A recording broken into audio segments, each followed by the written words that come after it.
in their eye line so that they can make that connection. My other point on the picture was the Western Firth Catchment Group picture.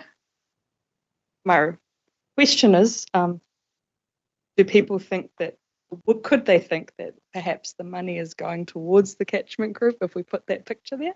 Just as a misunderstanding, because we're talking about doing catchment work. Just a thing that could be implied. So I was going to say, well, do we maybe crop it a little bit or have a more generic picture to try and mitigate that? It's more something to reflect on for the comms team. I'm not too worried either way. I'm just saying it could come up. And then the last piece was in the options boxes on page 143. The whole theme of the comms branding is orange for these options, and we've got the direct benefit area in orange as well. I just thought that could be worth making pink or some other non-orange colour. Just separate it from the framing and the. Since we can play with these colours as much as we like when they're not branding colours. So that was all my feedback, and I appreciate the patience of my colleagues to let me run through that.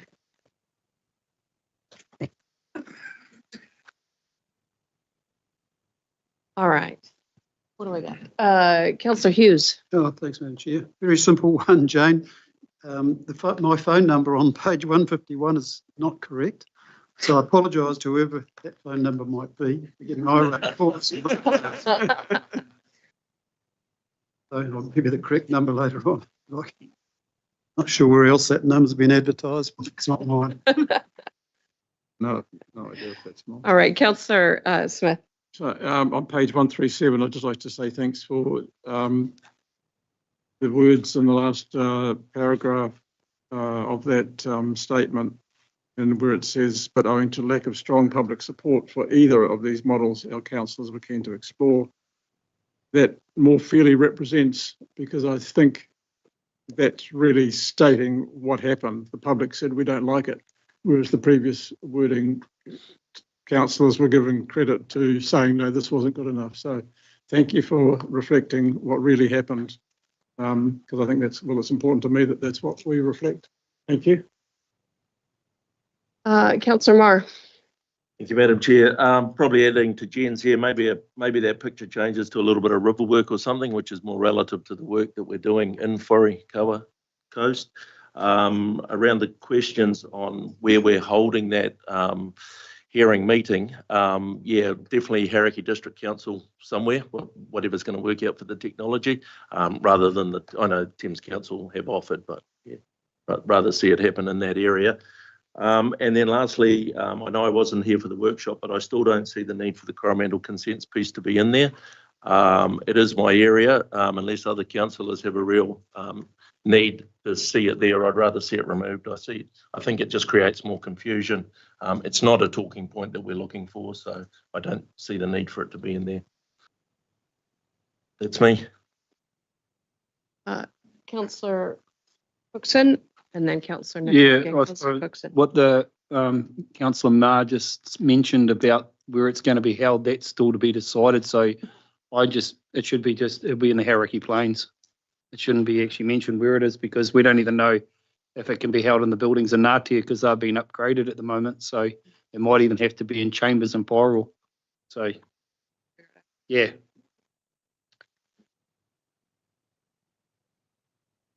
Right, Councillor Nicol. Found a couple more, Jane. It's on the later pages though. It's on 149 where we start getting into the public transport fares.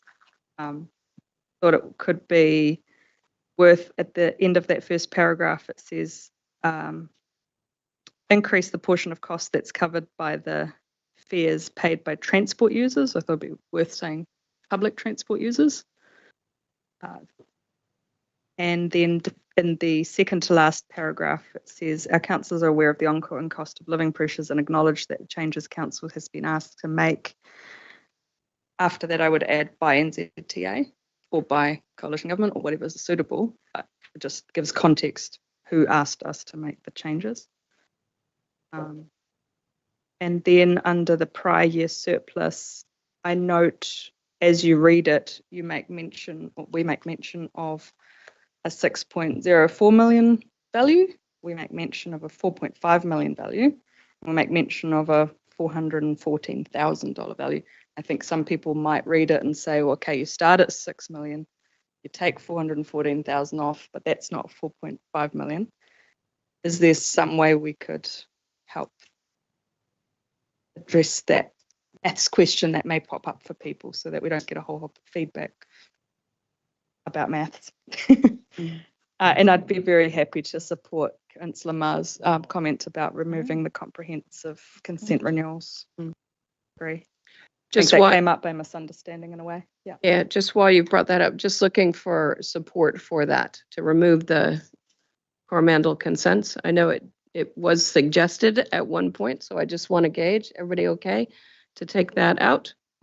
Yeah, it's what the constituent councillor likes, so Okay, happy to support. Great. All right, just wanted to test. All right, I've got Councillor Strange and then Councillor Hughes. Councillor Strange. Yeah, just on the phone numbers. Yeah, mine's also not correct, and I note that Jen and Chris have the same phone number. So, yeah, so they might all need checking.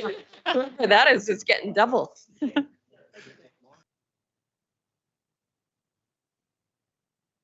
All right, Councillor Hughes. Thanks, Madam Chair. Just a point that Councillor Nicol raised regarding the reasons for the fare increases. We'd actually approved fare increases as council, so it's not entirely NZTA's fault. We've also done the same. So if we're going to point the finger at NZTA, I think we need to take some responsibilities. Yeah, really happy for that to be reflected. That wasn't the intention to. It is in the first bullet point where we say that 6.4% is due to inflationary increases. That's the bit we're willing to own. It's the second bullet point that is a result of NZTA direction. So we decided as a result of direction, as long as it comes through, I think that's okay. Thank you. Yeah, I do wonder around the public transport text. We did add a little bit more reasons as to why our preferred option is option 1. There were a couple of other reasons that we had, such as option 1 is more reflecting ability to pay. I'm getting confused between options for a minute. One's more reflecting ability to pay, and the other one was, you've got equal access, even though it doesn't depend on the value of the property. I wondered whether to push to put those in there because we're going to get people mentioning that stuff, and that way they would know that would. But I don't want to make it complicated either. So I just know we're going to get a lot of feedback on that topic. Yeah. But it's great how you've already adjusted the text, so happy to leave it as is. Great. Hey, thank you, councillors, for your feedback on this. I would suggest that probably in future it would be helpful for us, because some of this is editorial, like phone numbers and things like that. It probably would be helpful just so that the team can get ahead of it, seeing as we are opening for consultation next Tuesday. It would be helpful for us to send these things through as soon as we see them, and that way the team has a running list, and then we can test support across the table. Great. All right. Okay, with that, do I have a mover for the adoption of the consultation document? Katarina, I've got a mover in Councillor Hodge and a second in Councillor Strange. All those in favor? Opposed? Carried. All right, councillors, the next 2 items we're going to take are going to be, we're going to do item 7.4, and I'm going to move item 7.6 immediately following. So 7.4 is the notice of motion regarding the LGNZ membership that Councillor Hughes has put forward. And then 7.6 is the LGNZ conference and AGM 2025 attendance. Since they are both in relation to LGNZ, we will take them one after the other.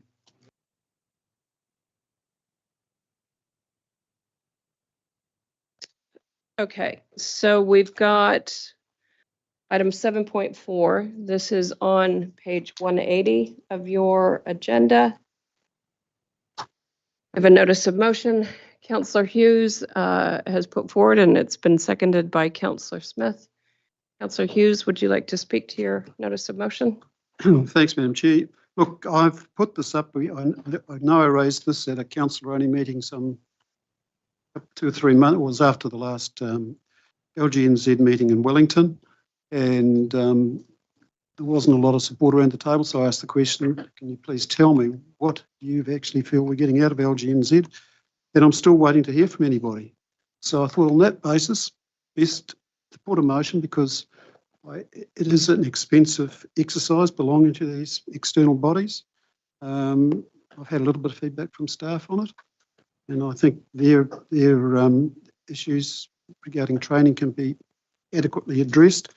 I would really like to see a paper presented to councillors so we can make a reasoned judgment on whether we believe we're getting value for money from all the activities and costs associated with belonging to LGNZ. My view has become too political, and it's not serving the purpose that I think an organisation that is supposed to be representative of all the local government organisations around New Zealand, and we can see that by the numbers that are actually agreeing with it and walking with their votes and saying we don't want to be a part of this any longer. So that's why it's here. I think we need to have a discussion about it. Thank you. All right, just in terms of, you said nobody has come back to you. I've had a number of conversations with you, Councillor Hughes, about the value I see in LGNZ, but happy to. Sorry, Madam Chair. I was hoping to get a mixed spread of ideas from around the table rather than just one. But to say that nobody has come back to you would be inaccurate, Councillor Hughes. Sorry, I didn't realise that you wanted us to. I'm happy to provide. I did ask the question. You may not have. You may have not not been the agenda. Sorry. picked it up. I've got Councillor Clarkson, then Nicol, then Smith. Councillor Clarkson. I'd just like to pick up on the last point. You verbally asked the question and I gave you an answer in the same way that the chair did. I talked about some of the value that I found in attending the conference and some of the elements, particularly around the committee that was being run in relation to electoral reform and being led by Nick Smith, which I thought was doing a great job. So I think you have had some feedback. The other point I want to make is that in order to understand how local government New Zealand works, it pays to attend some events. So the president came along to this council. We had a workshop in the room over there and we were given an opportunity to give feedback, and some of us gave quite direct feedback about how we thought they could improve process. So I'm just inviting you, Councillor Hughes, to participate in that process, because you know, standing back and just saying they're of no value and then not fronting up and having a discussion with them is I don't think, good form. So I just wanted to support the role of local government New Zealand. Again, the Zone 2 meetings. If you don't attend a zone meeting, you don't actually know what the hell they're doing. So just encouraging you to participate, because that's the only way you will find out whether they do add value. And I make the point that they're not perfect. And I called them out on a couple of matters when they came to the workshop here in the council, particularly around their processes around induction, where I felt they could improve their performance. So I just wanted to, you know, I'm not against the idea, Councillor Hughes, of a report which gives us a better analysis, you know, some better data on what we're actually getting from them. I wouldn't oppose that at all. But I just wanted to make the point that participation is critical to understanding how they operate, and I do support the continued membership of Local Government New Zealand. Thank you. Thank you, Councillor Clarkson. Councillor Nicol.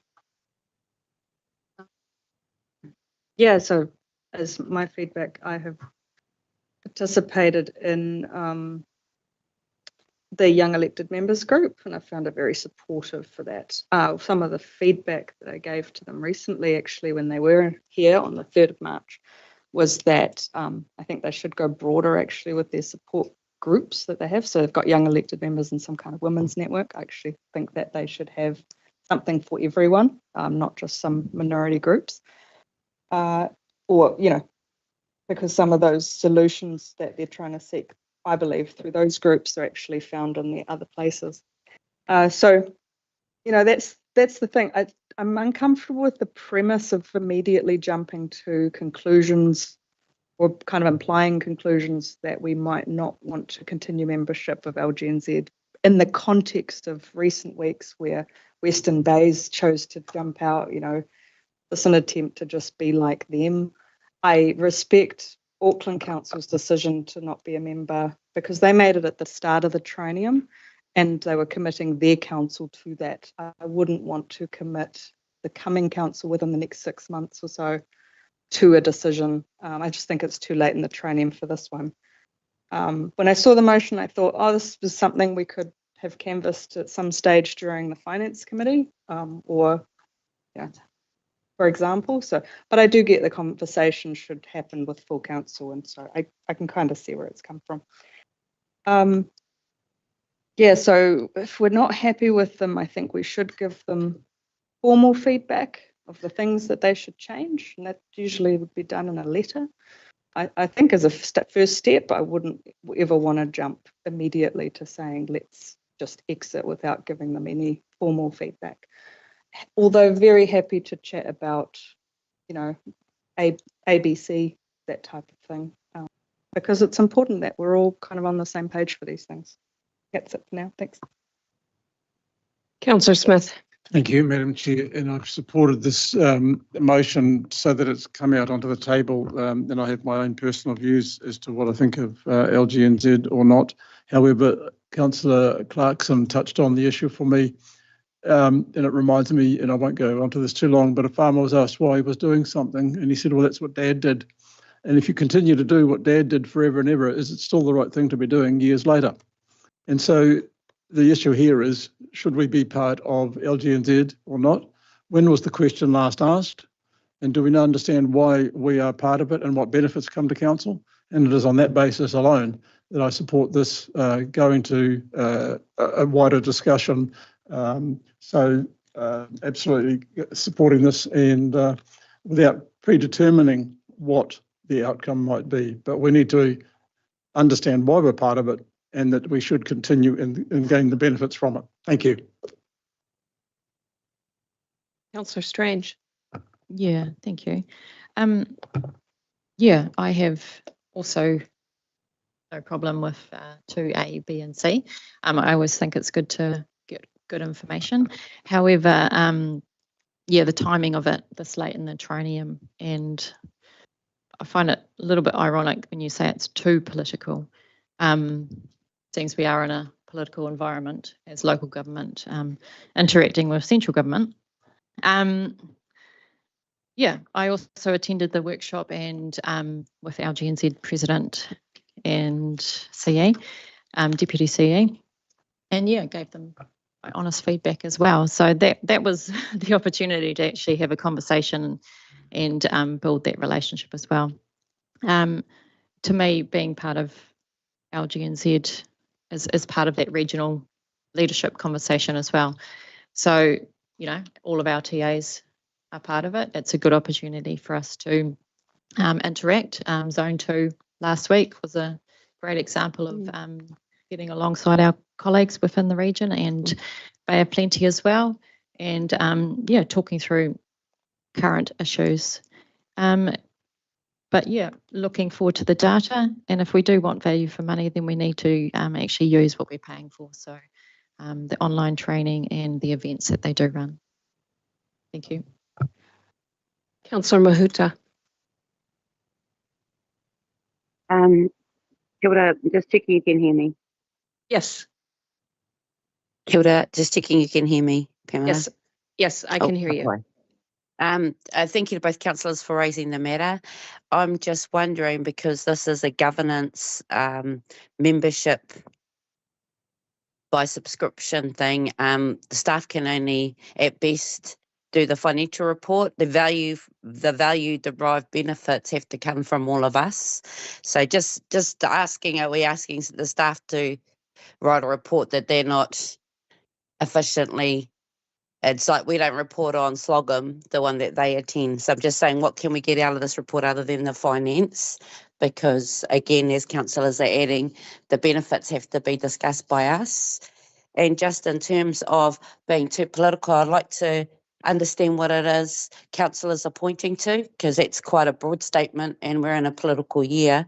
And my only measure is, are they sector political? Are they assuring they're representing the views of the membership and the zones? So that's the accountability. So again, the zone reporting, the training, and then having joined LGNZ a bit before you guys, some of you, Te Maruata, the Māori Forum, we were one group around the table, now we fill a room. So again, it's the only forum in local government that supports Māori members. So I put that plug into. Kia ora. Thank you, Councillor Mahuta. Councillor Kneebone. Yeah, thanks, Madam Chair. Can you hear me? Yes. So, look, if this notice of motion is a facade to, with an ultimate aim of withdrawing us from LGNZ, then I don't support it. But if it's to inform some constructive feedback to LGNZ, then I'm happy to, noting that some of these things are easy for us to get off, any councillor to get off the LGNZ website.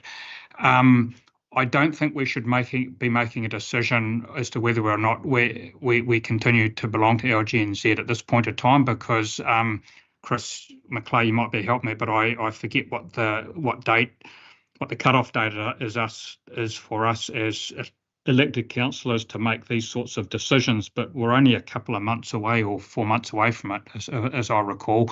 And so, look, it's ultimately a decision for the next council. Nothing wrong with this council providing a council view for the next council to consider. The other point I'd make is that I don't want us as a council going alone, either within the region or within the country. I just think it just makes no sense at all. There's a reason why farmers have fed farmers, why Beef and Lamb have their organisation, why Dairy NZ exists, and unless someone's got a better idea for what sort of grouping could represent council's interests, noting that we are creatures of statute, and there's a reason why we want to have good relationships with the Minister of Local Government, whoever that may be at whatever time, So that's kind of where I sit, Madam Chair. So yeah, I hope all that made sense. So thank you.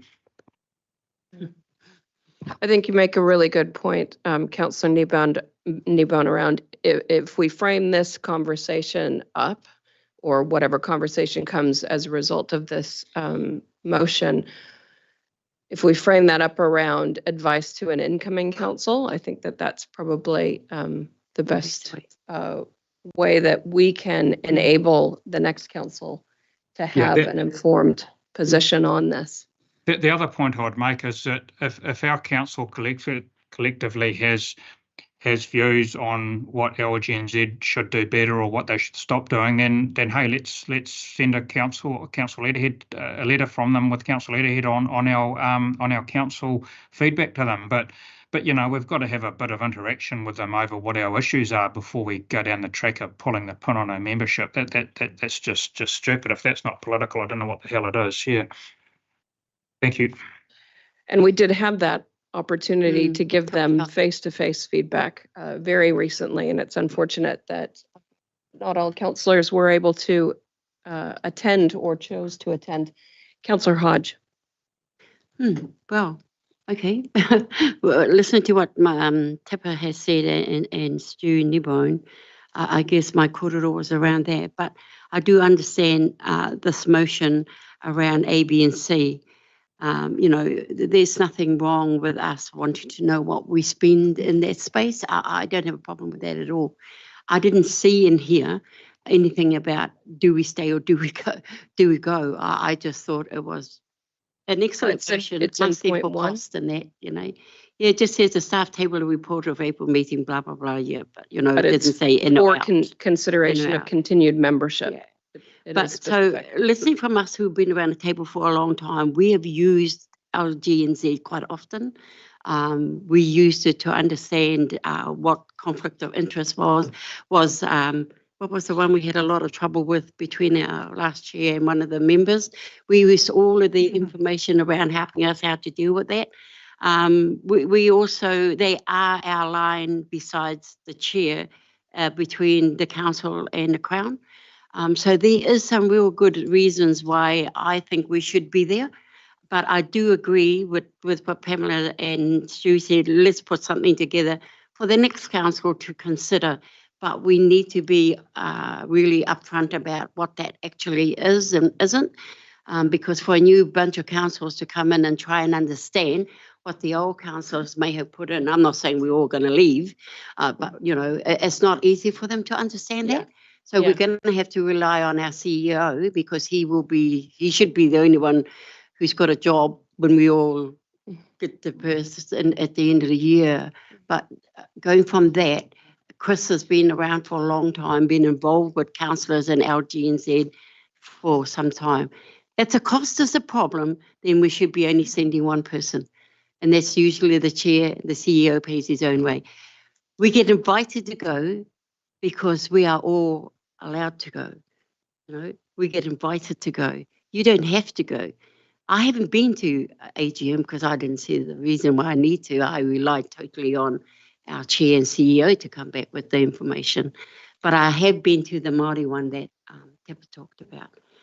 Because and it's good networking, guys. I think it's sad if we consider that we shouldn't be there.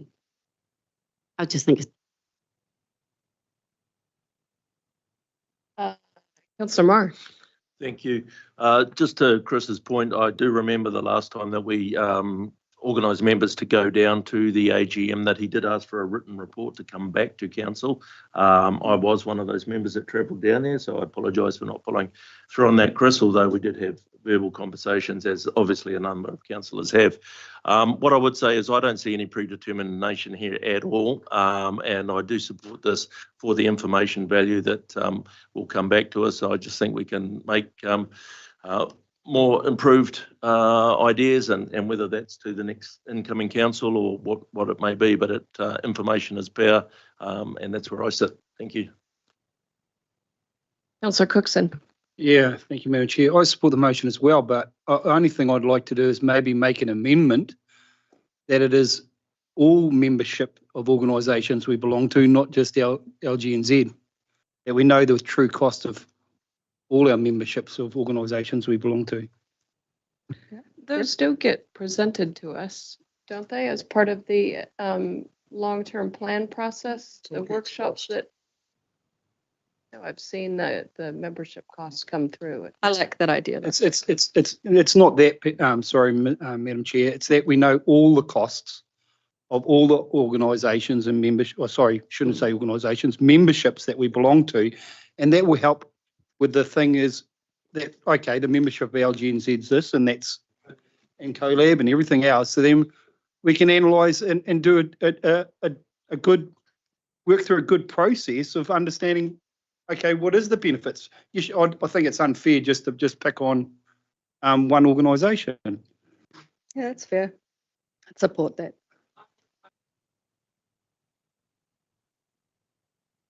Mic off. Okay, I'm just wondering about if we're talking about wording. I think that's a great addition if a paper is going to come back to council. I'm just wondering if it's for consideration in terms of a recommendation to next council around membership organizations, but just putting that out there.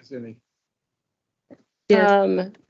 Councillor Smith. I think on your point that you've just raised, Madam Chair, that could be something that arises from this report. And let's go back to the comments that I made earlier. I'm supporting this because we need to understand why we continue to be a member. And there's been some good points made from both sides of the argument. So it's really not about predetermining the outcome now. It's about reviewing and basically justifying and being satisfied that membership brings benefits. To Robbie's point, it's something that we probably could look at all organisations and whether that's a subsequent, rather than getting it all tied up in one and complicating it, whether that is a subsequent motion arising. It's if you start mixing it all, the message starts to get lost, is my concern. So, Noted. Yeah. yeah, I'll leave it at that. Thank you. All right. Madam Chair, could I move an amendment, please? What are your thoughts for an amendment? Because there's already an What are amendment kind of being yeah, drafted. I don't know if you can Maybe see we your can- screen because there's, and I'm not sure. I am going to, we could foreshadow an amendment. There you go. Could it Foreshadow not be, away. could it be changed to remove continued? Go ahead, Stu, if you want to foreshadow. My suggestion was that staff table reported at the April council meeting to inform the next council of the value of our membership of what for WRC of LGNZ, or something along those lines. Because this number one suggests that we're thinking about pulling the pin next month, and that's not what I'm prepared to support. I would support that foreshadowed amendment. Can I talk to that foreshadow? Hang on a second. I've got, Well, you just said you supported it. You're foreshadowing an amendment without the amendment being. She has seconded it. Sorry. So we shouldn't be discussing the foreshadowed amendment. Deal with the amendment. Could I suggest but that we can foreshadow it. Yeah, could I suggest that Robbie's one's a bit different and probably an additional one? Is it a new motion? Would it be a Yeah. new motion? A separate motion? Yeah, because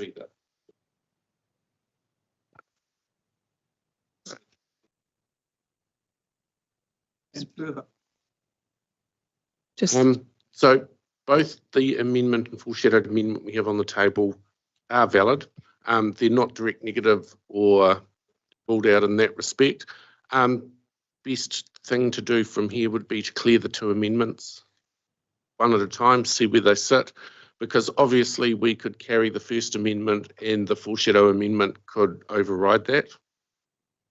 So best just to step through it one piece at a time. I also see Tipper's hand still up. And it's hard to participate when you're online, so it might be worth having her soon. But I'm just mindful that making these on the fly is messy.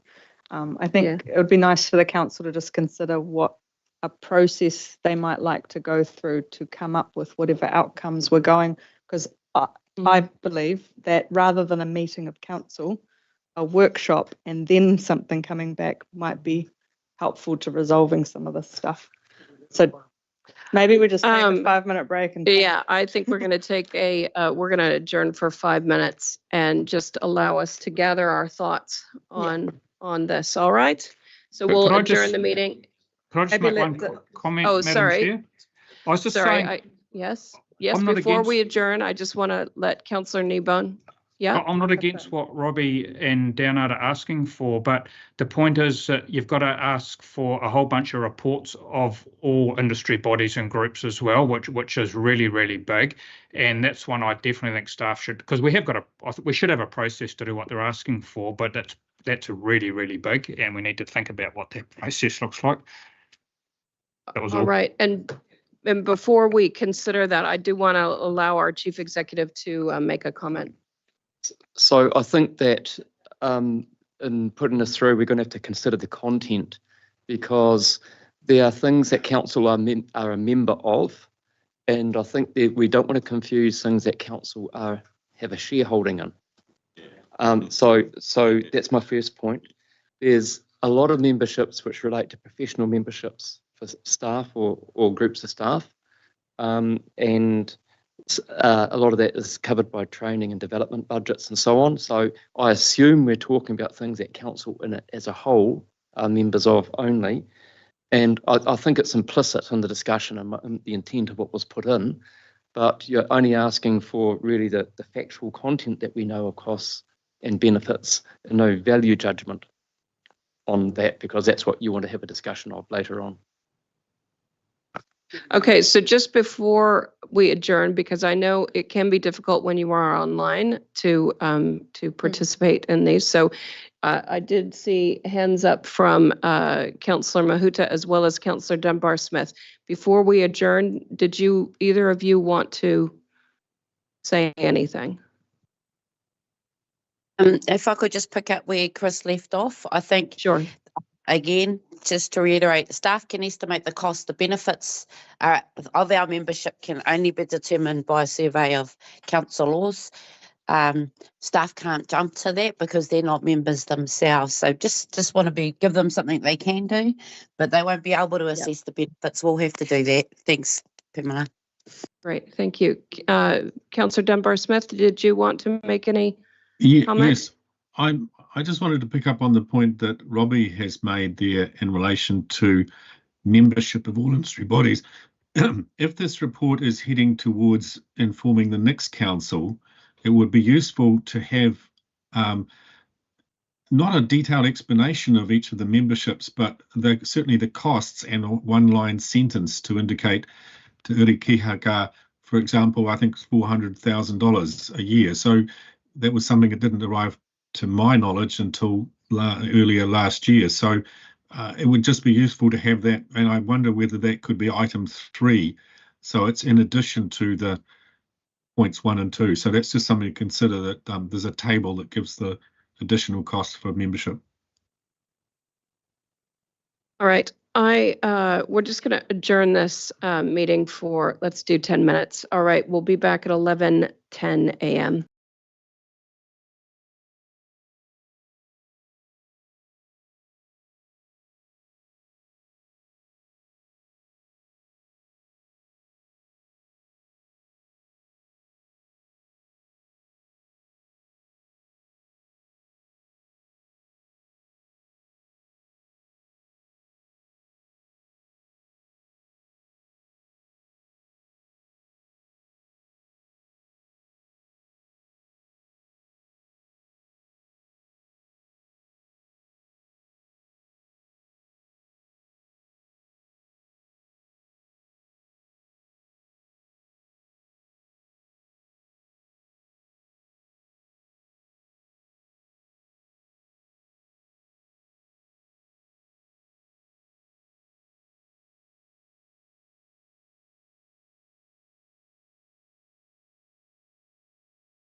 Have we got everybody in the room? We do, don't we? All right, councillors, we'll reconvene the meeting. It is 11:19. Now, Democracy Dave, I'm going to go to you for a few comments. Thank you, Madam Chair. Thank you for the opportunity to have a brief pause for us to look more closely at this. We have examined standing orders pertaining to notices of motion, and the rules are quite clear around this, that only the mover at the time the notice of motion is moved and with the agreement of a majority of those present at the meeting may alter a proposed notice of motion. That's the first part. The second part is that once moved and seconded, no amendments may be made to a notice of motion. So what that in effect means to us at this point is that the amendment and proposed foreshadowed amendment are no longer valid. So what we have currently on the table is the original notice of motion that has currently been moved by Councillor Hughes and seconded by Councillor Smith. Great. And can I just suggest, councillors, that I would like to see us leave this notice of motion to lie on the table to allow councillors sufficient time to come back and workshop this. There's been a number of views around the table expressed in terms of the extent of information councillors would like to canvass, and also to allow councillors to have the opportunity to share their individual perception of the value that they receive through membership of LGNZ. So I will, what do I instruct? Is that what do you want to try to think of the wording here? Democracy Day, just leave it to lie. We can leave this to lie on the table. There, if councillors have a view where they would like a formal motion to that effect, they can do so, but I'm happy to just note that in the minutes. We'll just note that in the minutes, and we'll note as part of that we will leave this to lie on the table until the June meeting or earlier, and I'm just stressing that it could come earlier, as long as we can get this time in our calendars to workshop this more thoroughly. So June or earlier. Madam Chair, All can right. I would like the motion to be put to the floor and voted on, because I think we need this information before we have the workshop. We can't have a workshop without having that relevant information. But I can make the designation to leave it to lie on the table as the chair of council. And so what we will do, we've canvassed a number of ideas in this meeting, but we will also have additional conversation as councillors to ensure that the information that is canvassed and presented at the workshop meets the needs of councillors to enable us to have this discussion. There's a motion being put on the table. Surely we get a chance to vote on it. No, No, it's left to lie on the table. Did I understand correctly that what's in that motion we are aiming to bring to the workshop? Yes. Some of which? Yes. Yeah, as much as Absolutely. possible. Okay, that's what Chris, I think, was getting at. Yeah. Cool. Yep. So the contents referred to in this motion will inform that workshop, but as well, we have introduced some additional items of information we might want. And so we will expand the content of that workshop to suit councillors' desires to ensure they've got the information in front of them, so that when this notice of motion comes back to council, they can make an informed decision. And at that time, it may be that the mover and seconder choose to withdraw the motion Could and be. the subsequent motion takes place after the workshop. Absolutely. So there's options available. Yes. All right. Councillor Mark. Yeah, no, so same as Jen, just making sure that staff have got clarity of what information we want brought to the workshop. Yeah. Yes. So, and just to be clear, as our chief executive commented, in terms of the costs and benefits, so staff can clarify the subscription costs and the costs to attend various events associated with LGNZ. and any memberships that arise from our membership of LGNZ. But in terms of the benefits that councillors themselves see in membership of LGNZ, that is for us as councillors to bring to the table. Staff can't read our minds, and so that's on us to present that side of the equation. Yeah, Madam Chair, I think what we can provide is certainly all around the costs. At the moment, we're just talking about LGNZ around the costs of it, what we know the offerings are and what council uses as a result of that, so that there can be some discussion on the value and the benefit that the elected members perceive. I'm just a little bit uncertain, is it wider than LGNZ? That's the workshop's about. Yeah. But we'll canvass that as councillors to make sure that the content of the workshop suits our needs. All right. Now I've got Councillor Cookson, Hughes, and Dunbar Smith. This item is now lying on the table. Is there some specific thing that you feel you need to add to this? I was just. No, I've got Councillor Cookson first. So am I hearing it clearly that that's going to be on all memberships or just LGNZ? What we will do as councillors is canvass what you would like to Okay. discuss in that workshop. The contents of this motion specifically will be included, but are there some additional areas of information, areas of membership or costs that you would like to include in that conversation? Before the workshop or during? Before the workshop. Okay, thank you. Before the That workshop. makes it clear. Yeah. Yes. What I'd like to make, Madam Chair, is that I think the person who understands better than anybody in this room benefits that come from local government New Zealand is the Chief Executive. So I'd really value his input into that workshop. Got it. Councillor Dunbar Smith, you had your hand up, but you've taken it down. Did you want to? It's clarified in regard to what Robbie was saying, so thank you. Sure. Sweet. All right. Thank you, councillors. We'll now move to item 7.6, which is on page 186 of your agenda.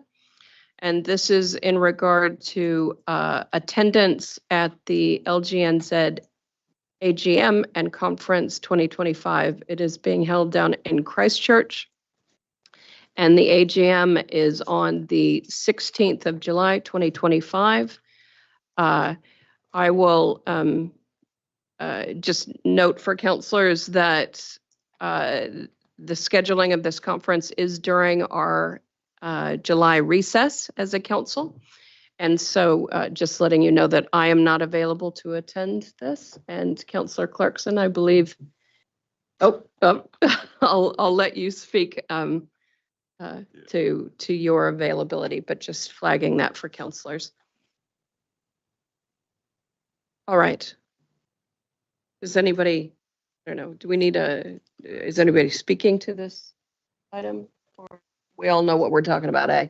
We all know what we're talking about. Okay. Councillor Clarkson. Yeah, so I just wanted to clarify my position. One aspect of local government New Zealand I'd like to see changed, and that is the way they advertise their annual conferences. Most bodies that I go to, at the conference itself, they announce what the dates are for the following year. Now, I guess they may have some constraints in Wellington because of that trying to get a particular speaker lineup. But having said that, it would be very helpful if they could do it that way, because I also have been caught in the same way the chair has.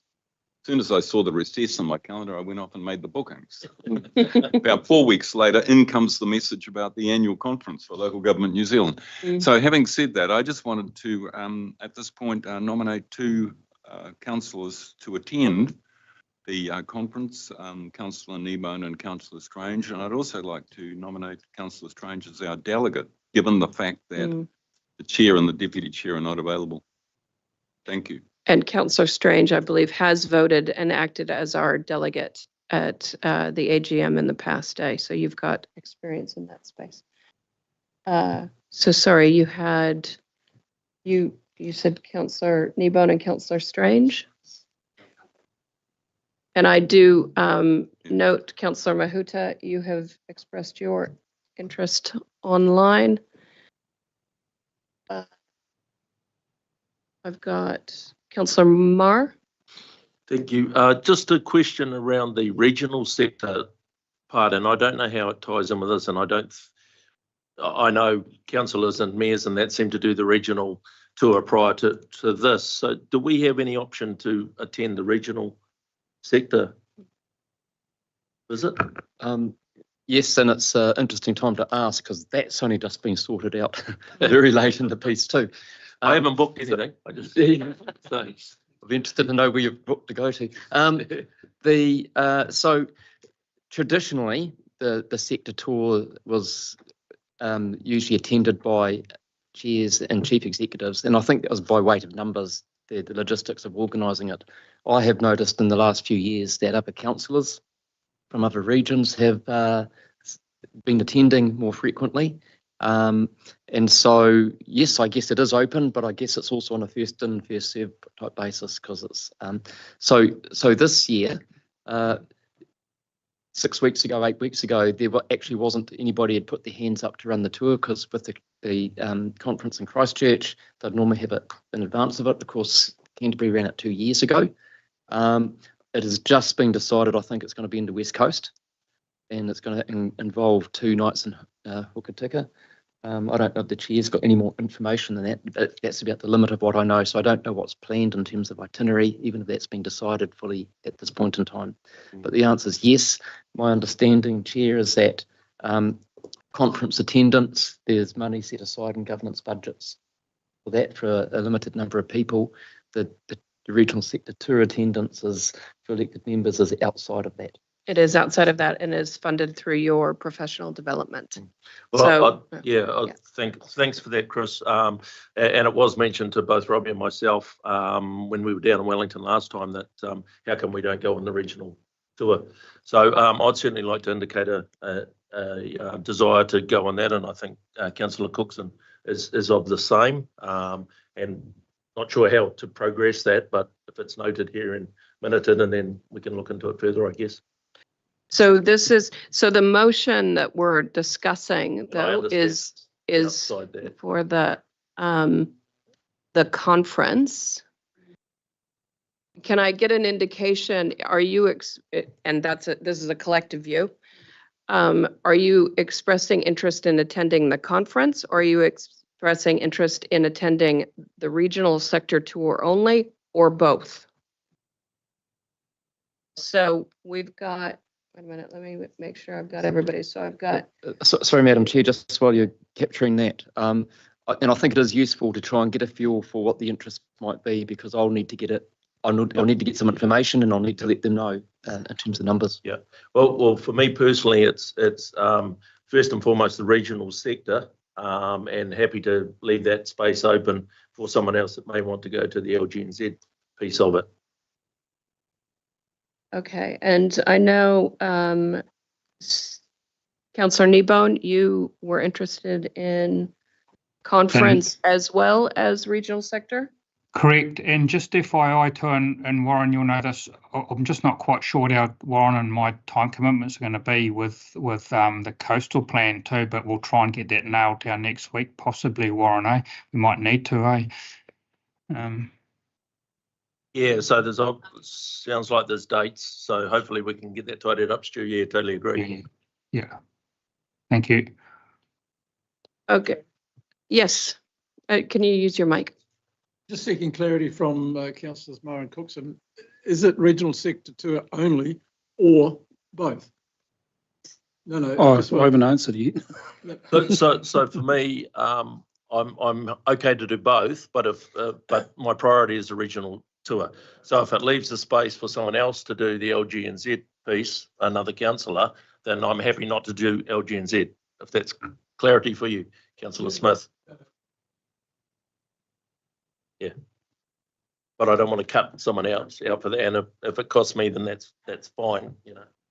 Okay, Councillor Cookson. I'm the same as Councillor Marr. I'm happy to go to the LGNZ conference, but I'm really wanting to go to the regional sector tour after talking with the chair of Northland last year of how that fits in our space a lot more. and what the benefits we could get out of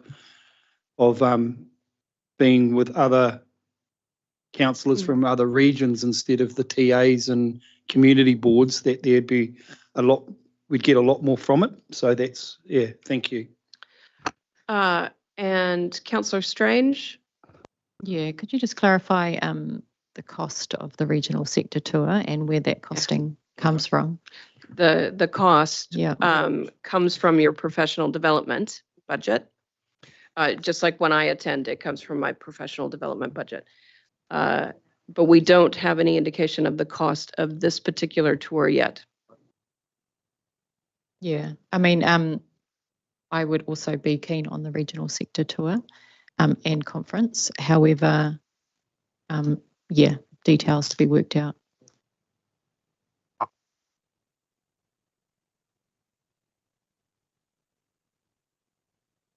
Okay, and Councillor Mahuta?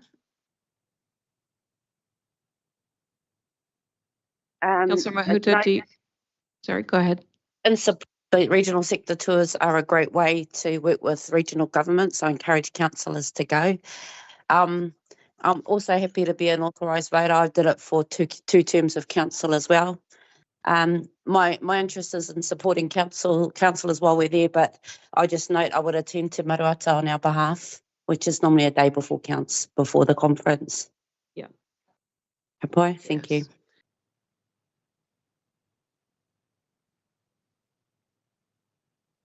Right, got it. Councillor, conference only. Good. And then Councillor Hodge, you wanted your I'm happy name to considered as well. So seeing that it's coming out of our own development funding, which we've had every time we've been a council, I'm happy to go along. I'm happy to do whatever that's necessary you want me to do. If it's to up here in the first off meeting, I can do that because it doesn't seem to be anybody there. And I'm also happy to do the regional sector tour as well. So what I'm saying is I'm available to do the whole lot. To do both? Yeah.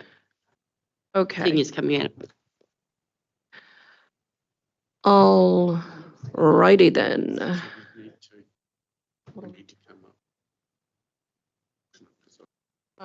That was going to be, Councillor Mahuta, you were offering your services as the alternate presiding delegate. Was that correct? Because you have done that role previously as well. Yeah. Did I hear that correctly? Yes, you did.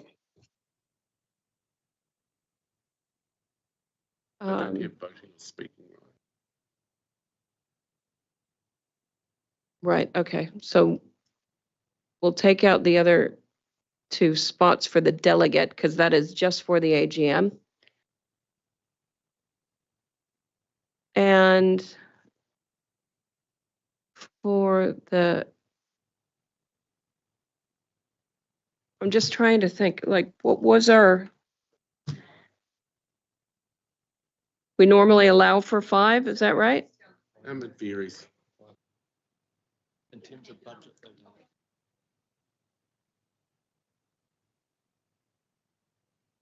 All right.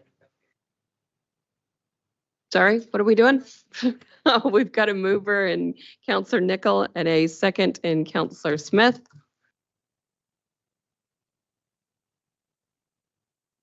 Right. Sure. If my, whatever it's called, allocation of training budget is not utilised fully or at all, is it able to be transferred to others who are getting a bit short? I think we have discussed that in the past, and some councillors, as I recall, Councillor Hughes and Councillor Graff have both said that they were happy to make their professional development budget available to other councillors, so that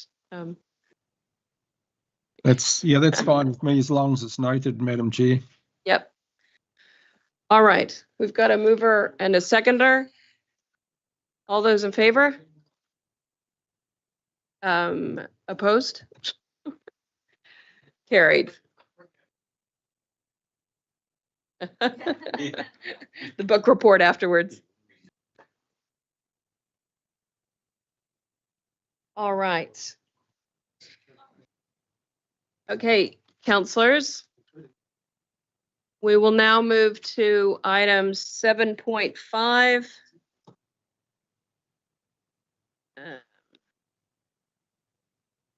This is on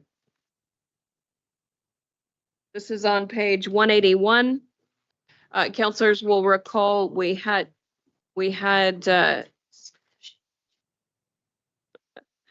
all right, so this is item 7.5 181 on your agenda, implications of the North Island severe weather events for Waikato Regional Council. Councillors will recall that this was on our agenda last month, and we didn't have staff available to speak to the item. And so it is brought back in front of us. And if I recall correctly, this is essentially a summary of the 2 workshops that councillors have already participated in regard to the information that came out of the overviews, right? But I'll pass it over to Director Ryan. Kia ora, thanks, Madam Chair. Good morning, councillors. Yeah, so you're right. So this paper was requested to basically put on record the 2 workshops that were held with yourselves prior to Christmas around the Northland severe weather events, and especially bringing together the various recommendations that were received by Hawke's Bay Regional Council that had potential implications or relevance to this particular council. I'll take the paper as read. I have highlighted some of the key areas under the reviews from paragraph 12 onwards, and just identified some work that is currently underway. What you'll note is that there is a wide range of work that contributes to our flood preparedness and resilience, and it is reported to council through different means. Certainly, many of these topics do come up through the Integrated Catchment Management Committee, but there are other elements that, for example, are delivered through our Science Policy and Information Directorate as well. I would provide a couple of updates on some key things around flood telemetry and communications, just noting that there is a project underway at the moment to improve the resilience of that, and particularly to broaden the communications approaches for some of our key sites. This includes a proposal that was put forward to Kanoa for funding through Tranche 2 projects as part of Before the Deluge. This is part of a wider national project that was identified as part of that funding. So it's separate to the regional projects, but as part of an overall funding bid. Flood modelling is progressing well, and I think one thing that we did discuss at our workshop was around our computing power within council, and I'm pleased to report that we do have a new and much more powerful and appropriate computer in-house. It's currently going through, I guess, commissioning, for want of a better word, to get that going and providing the service that we are needing from it. And of course, our computer modelling continues to support a number of projects that we have underway, including scheme reviews and adaptation planning. One particular one being the Hauraki Plans Adaptation Plan that's currently being led by Hauraki District Council. Funding of critical infrastructure was an important one, and it's a challenge that's been acknowledged across the country and is really what's driving our work as a regional sector to seek government support for our flood resilience work through Kanoa and the Before the Deluge report. And so as I said, that process continues. And if you recall as well, council committed to a project to look at how we do fund our critical infrastructure through the recent long-term plan, and that project is currently getting underway. The last one there, it was just acknowledging the broader role of community resilience in the conversations that we have with our communities and district councils, and just noting that the team continues to have engagement in quite a range of projects that are underway. They include the Thames shoreline management work, Wharekawa, Port Waikato, Hauraki Plains, and there are also discussions currently underway for some other district councils to start similar adaptation conversations. And of course, this is alongside the work that we're doing in the civil space, which is effectively applying the same principles for community adaptation, but in a slightly different context for our infrastructure. Madam Chair, I'm happy to leave the report there and take questions. Thank you. Right. I've got Councillor Smith, Nicol, and Mahuta. Councillor Smith. Thank you. Excuse me. Thank you, Madam Chair, and thank you, Greg. When the investigations were being undertaken through the Hawke's Bay flood, etc., at one of our weekly meetings with Robbie, Greg and myself, I raised the issue of those reports, and as soon as they were available, that the recommendations, shortcomings, etc., were reviewed by staff, and Greg ultimately did that. And we have had these 2 workshops. So the paper that we have in front of us summarises those workshops. But what I think is missing, and I would be more comfortable with, and I look at the fact that Hawke's Bay Regional Council is being sued because it didn't do certain things, interestingly, by their own insurance company on behalf of others. The long and the short of it is, there's comments on page 185 under community resilience. It needs to take into account the needs of communities, and then under funding, there is need to consider how this work is funded.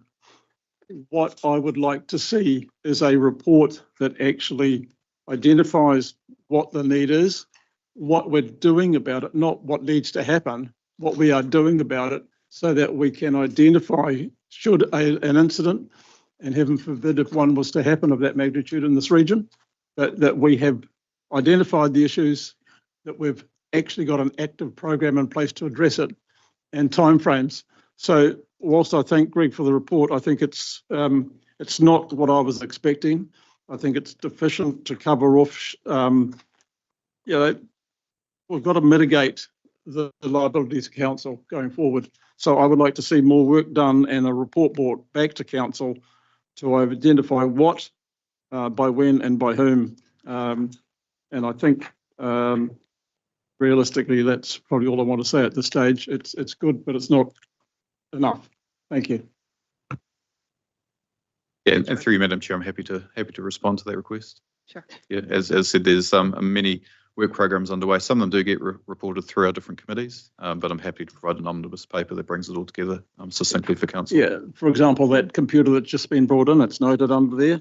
But we want to capture that we have now got a computer that can do X, Y, Z, yep. So it can identify that we're actually taking steps to mitigate and the ability, etc. So regularly coming with that through ICM or otherwise, but it's just ticking the boxes. Thank you. Councillor Nicol.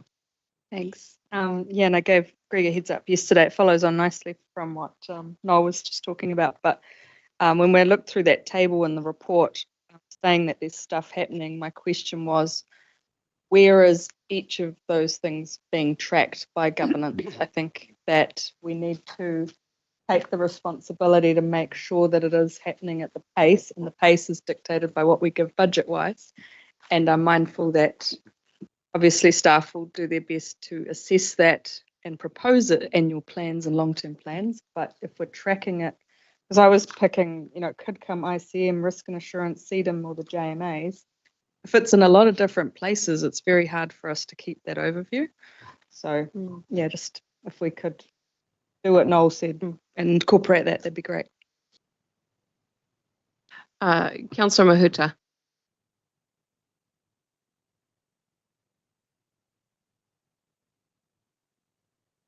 Again, don't want to labour this.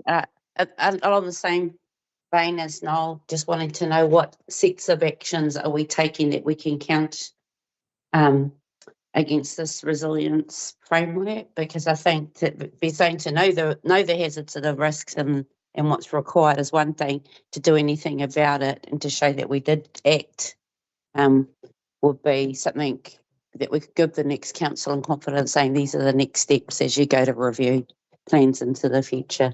So thank you, Pamela. Thank you. Councillor Hughes. Thanks, Madam Chair. Thanks for your report, Greg. Just a couple of points that I'd like to make. We are due a report from the OAG on this subject at some stage in the not too distant future, and I'd like to think that will be considered along with this. I don't think we should be accepting this as it is at the moment, because there may be some additional items that should be added to it based on that report. And the second point, just in answer to Noel's question regarding Hawke's Bay, in my view, the Hawke's Bay Regional Council were clearly negligent, and that's why their insurers have turned them down. Having been through there between Hale and Gabriel, it was obvious that they hadn't done any work in terms of clearing up after one, particularly in the East Valley, which is the area I saw. And that was reinforced with the Wairoa River mouth where they'd started something, hadn't done it, knowing there's another flood coming. So I would hate to think that we're going to be categorised in this, wearing the same skin as the Hawke's Bay Regional Council, because I think our planning and processes and systems that are in place that I'm aware of clearly take that negligence charge away from us, which means our insurers would always back us. Thank you. All right, if there's no more comments, I yes, respond- Councillor Smith. Just responding to that, Chris, I think we're on the same page. You've just articulated a little bit differently. To me, it's not about our negligence, but it's about identifying what we're short of and what we're actually doing about it. And it's not comparing us with Hawke's Bay, but I don't want to end up in that place where we've identified things and we haven't done it and we haven't demonstrated that we've done it. It's just a matter of keeping a track on what we can do.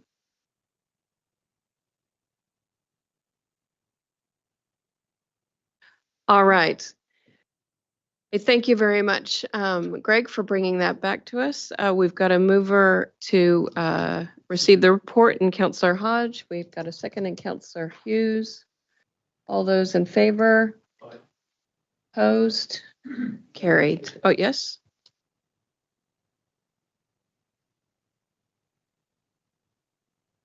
Yes, we will note that action.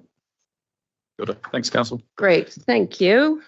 Okay, we will now go to item 6.7. 7.7. Good night. Right. 7.7 on 194. This is the CoLab Draft Statement of Intent 2025 and the half-yearly report to 31 December 2024. Janine. Thank you, Madam Chair, and good morning. Still just morning, everyone. So the report in front of you presents, as it says at the top of the page, the Statement of Intent for CoLab for the upcoming year, as well as the 6-monthly report for the previous 6 months. The Statement of Intent is the way of a CCO, council-controlled organisation, seeking feedback from shareholders on its planned activities for the year, priorities, and also budgets. So the report, happy to take as read, sets out some of the key matters, probably just a couple to call out. The SOI does indicate or identify an increase in member charges for the coming year on the basis that cash reserves or surplus revenue had been utilised to offset those charges this year. And the report also just notes the discontinuation of one service, being CoLab Learning, reflecting the low utilisation of that service over the last couple of years. Beyond that, Madam Chair, happy to take any questions from councillors, and obviously the Chief Executive is one of the board members, so he's able to respond as well in that capacity. It's Councillor Hughes. Thanks, Madam Chair. I guess rather than a question, it's really just an observation that I notice CoLab's moving into a lot of different areas, and I'm not going to say they should or shouldn't be there, but I want to make sure that we're not going to be crossing swords with new legislation which is contemplated, particularly the RMA and its placement there, because the consenting process, if I understand, is going to be undertaken by a national body.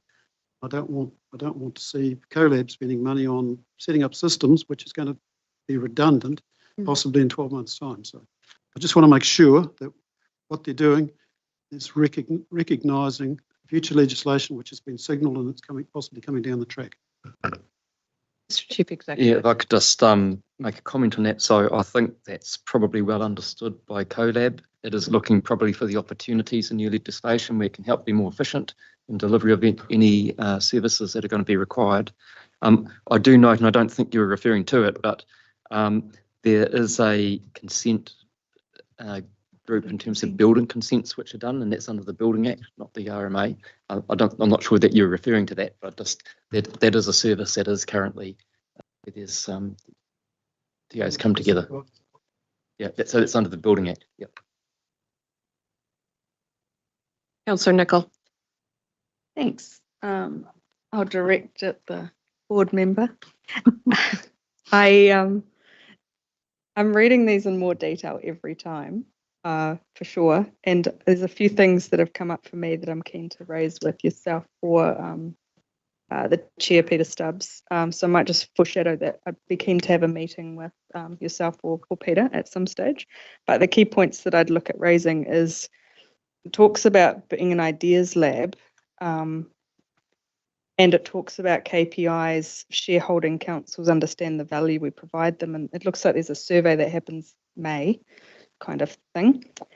I think that CoLab could really evolve by having an opportunity for councillors to feed in more. I think it has come from my understanding, a group of CEs thought it was a good idea and it stayed as a group of CEs talking amongst themselves a lot, but it doesn't let the political side in as much as I think it could benefit from.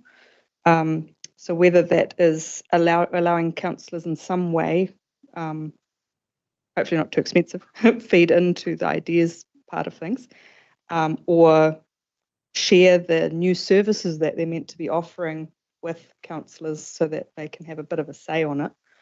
And then that survey that is happening in May, it sounds like it is just of staff, whether council staff see value in it, and I think that could be expanded in time to include councillors.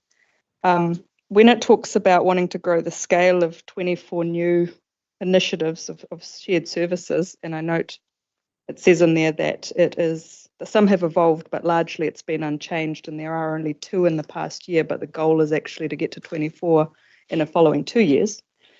Obviously, like there's something there where be keen to understand what the path is to make sure that that could be hit.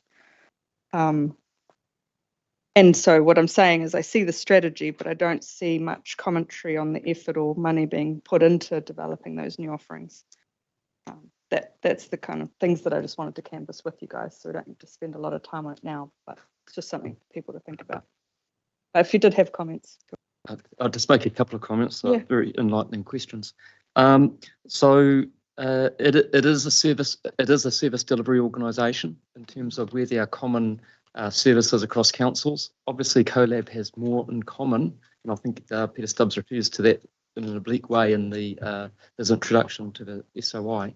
It's more in common with TAs because a lot of our services we also do in a shared service way with the regional sector, which I think is going to be partly the next I'd have paper. the same feedback for them in the next item, by the way. Yeah. In terms, and so it is how CEs run the business. And obviously the likes of this is an opportunity to get governance feed in, an initiative that was started last year, last year, I can't remember which. Yeah. Peter Stubbs Last did calendar come to year. council Yeah, it to was talk great. about CoLab and to get some of that feedback.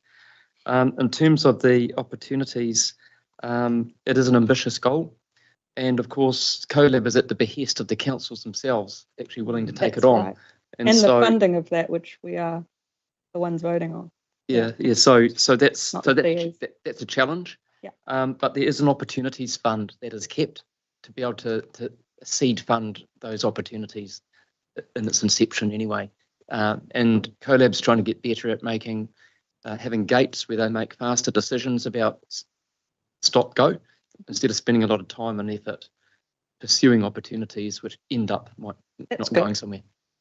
Just a few cursory comments through, Chair. Yeah. Sorry, I just saw one last comment on my notes, which was I see the strategic goal number 3 to have diverse, talented, motivated people work for us. Just noting that the board itself being pretty much only CEs other than Peter. And I realise it's about to evolve a little bit. I think Stephanie's coming on from Waikato, possibly. But the board itself isn't that diverse, and I would challenge the board to have a consideration of whether there are more independence or other skills that could come in to help CoLab be the best that it can be. Just feedback. To note. And just on the board, so it is listed there on page 207. I think the independent chair is up for review in the near future.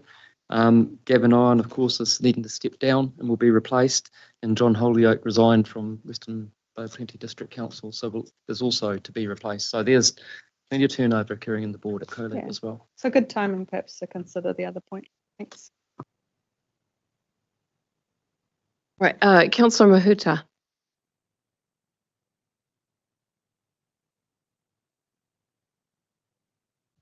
Kia ora, Chris, and thank you for the report. One thing I think COLAB needs to think about is how it reports on its impact investment for councils, because it's always something we're having to convince ourselves of the value of the collaboration and the cost value. So again, in preparation for some newer incumbent members, if we could have that view from the past few years, because otherwise this is the third time I've heard council convince ourselves that these collaborations are worthwhile our effort and investment because we're the one holding it together. I know we work with others, but again, just testing that one, Chris, where we could get to form a view for the next, provide some useful information for the incumbent council. Thank you. Thanks, Councillor Mahuta.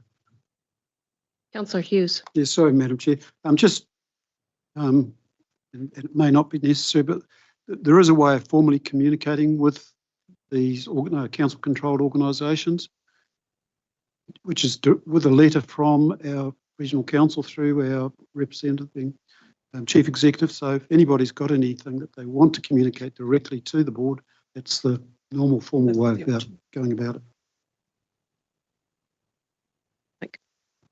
Madam Chair, and I think that today is a good opportunity to be able to do that with the draft statement of intent as well, to be able to receive feedback to formally put that through. All right. Anything else on this item? Got a mover in Councillor Nicol and a second in Councillor Hughes. All those in favor? Opposed? Carried. Okay, we'll now go on to item 7.8, which is the RSHL draft statement of intent for 2025-26 and the half-yearly report to 31 December 24. Janine. Thank you, Madam Chair.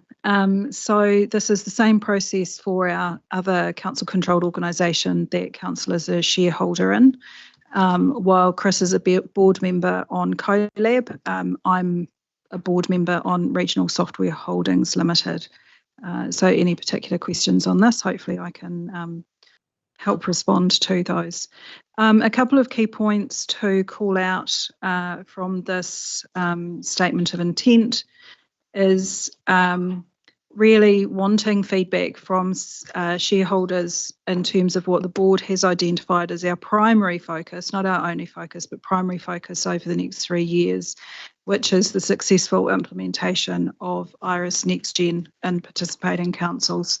That's a huge investment. It's a critical system that will support council operations. So wanting or inviting feedback from shareholders on that point. Also just note that there are recommendations from the board in relation to a change in the board structure. So that includes the appointment of an independent chair, as well as looking at filling a current director vacancy with an additional independent member. Now, obviously that brings an additional cost that has all been factored into the budgets that are set. That recommendation follows a lot of work done by the board over the last 6 months in terms of the overall company strategy and where we believe those priorities lie, and is really sort of wrapping up quite a process of transformation for the company from what had been effectively a project or portfolio management office, moving into more that deliverer of shared services on behalf of the regional sector. So in order to be successful with that, the right skills and capabilities are required around the table. So I'm happy to take any questions on it, Madam Chair. Got Councillor Hughes. Thanks, Janine.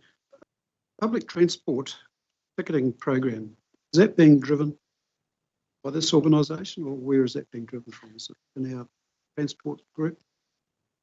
So this is a little bit of the legacy current consortium, which had been housed at Otago Regional Council. So it's that consortium body that is effectively the staff have transferred into RSHL. There is obviously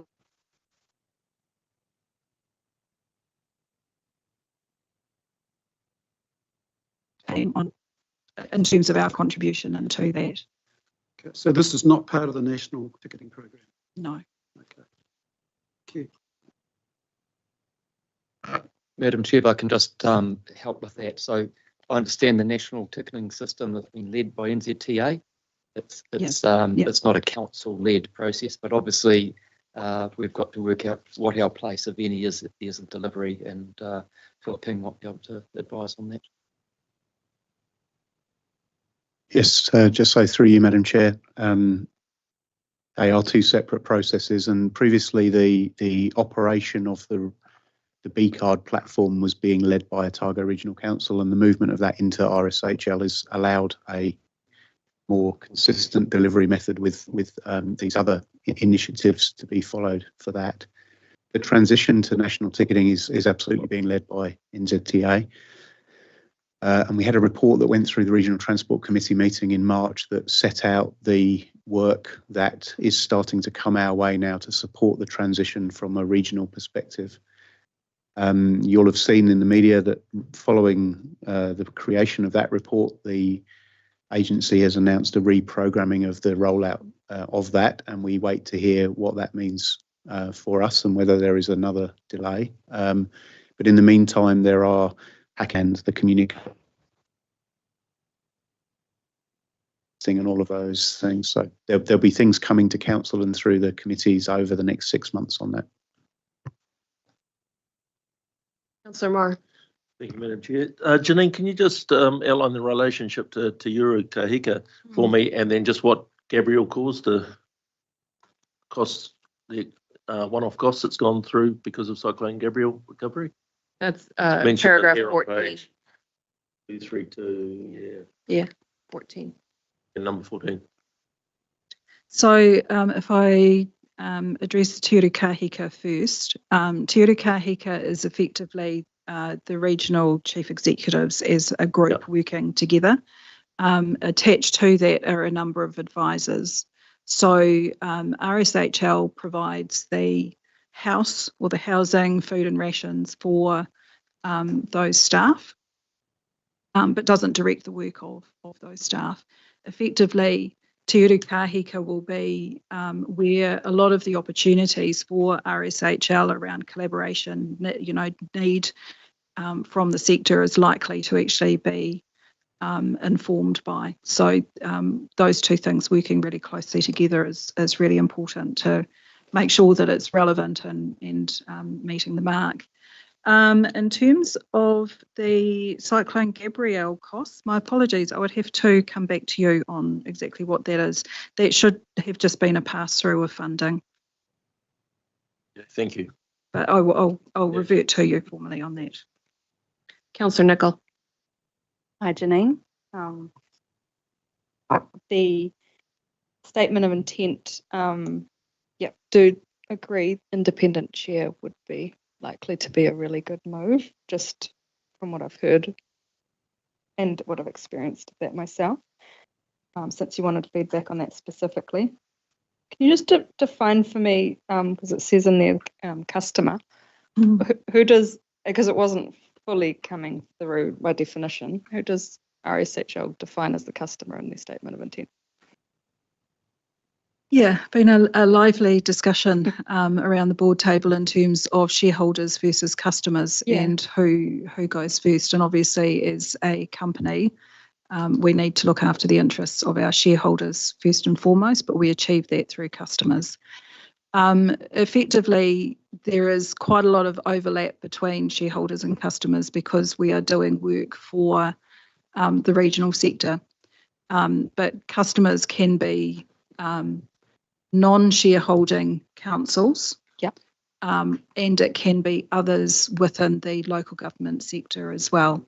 But primary focus is really on making the regional sector successful. That did come through, actually. I did see that. But that's good just to understand from your point of view. I think that most of the comments that I was hoping to come through for CoLab around councillor involvement might also apply here. So just for Te Urukahika itself, as the segment of the larger RSHL, to have a think about what is the way of involving councillors perhaps for ideas. I'd love to know what the pathway is, that if you have an idea of how the regional Te Urukahika can to do that, and also from what Tipper said before on the previous item, you know, the impact and the value that's provided, and just checking in on that repeatedly with councillors as well, not just with staff. Yeah. Yeah, and certainly agree on that last point in terms of how we measure performance. Yes. Very conscious that a lot of the measurement at the moment is an end of year survey. Yeah. Which is not really meeting the value question. But again, to reiterate, I think Chris's comments around CoLab, the opportunity for political input into the direction is through the statement of intent process. So if there are specific aspects there, then this is the way that we can pick that up. Okay. So can ideas come at other points, or just when the statement of intent is kind of presented? The statement of intent is sort of setting effectively the program of work for the next 12 months. So that will be the plan. Mm-hmm. But there is always the ability as new issues or opportunities arrive on the table that they will be considered. Great. So it's just knowing what that pathway is for me to, as things come to mind, I can just send them through to. Yeah, so I think through the regional chief executives and into that Te Urukahika entity, we'll get the conversation happening. Thanks for that. And then the very last point was just on page 242 of our agenda, which I think is page 4 of that statement of intent. It has the environmental and sustainable ethics paragraph, and I would just suggest to add, because it talks about being cognizant of the challenge of climate change, and just broadening that to a wider, something along the lines of and ecosystem health challenges, because I do find that climate change tends to take all the spotlight, when actually there are some really big ecosystem health challenges that are equally, if not more. And so if both could be reflected, I think that'd be really helpful for the regional sector to have in there. That was all, thanks. And they're just really supportive of RSHL and CoLab. I hope one day they will be 10 times larger than what they are, because I do believe in the fact that they can give us that value. It's just they're all on their own path. Yeah, thanks. All right. Any other questions with regard to this report? If not, do I have a mover? Councillor Smith? Happy to move this? No? Who would like to move it? Over. Councillor Nicol, and a second, and Councillor Clarkson. All those in favor? Opposed? Carried. All right. Let's continue on.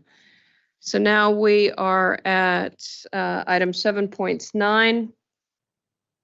This is in regards to inclusion and request for delegation. Am I on the right one? I am on the right one.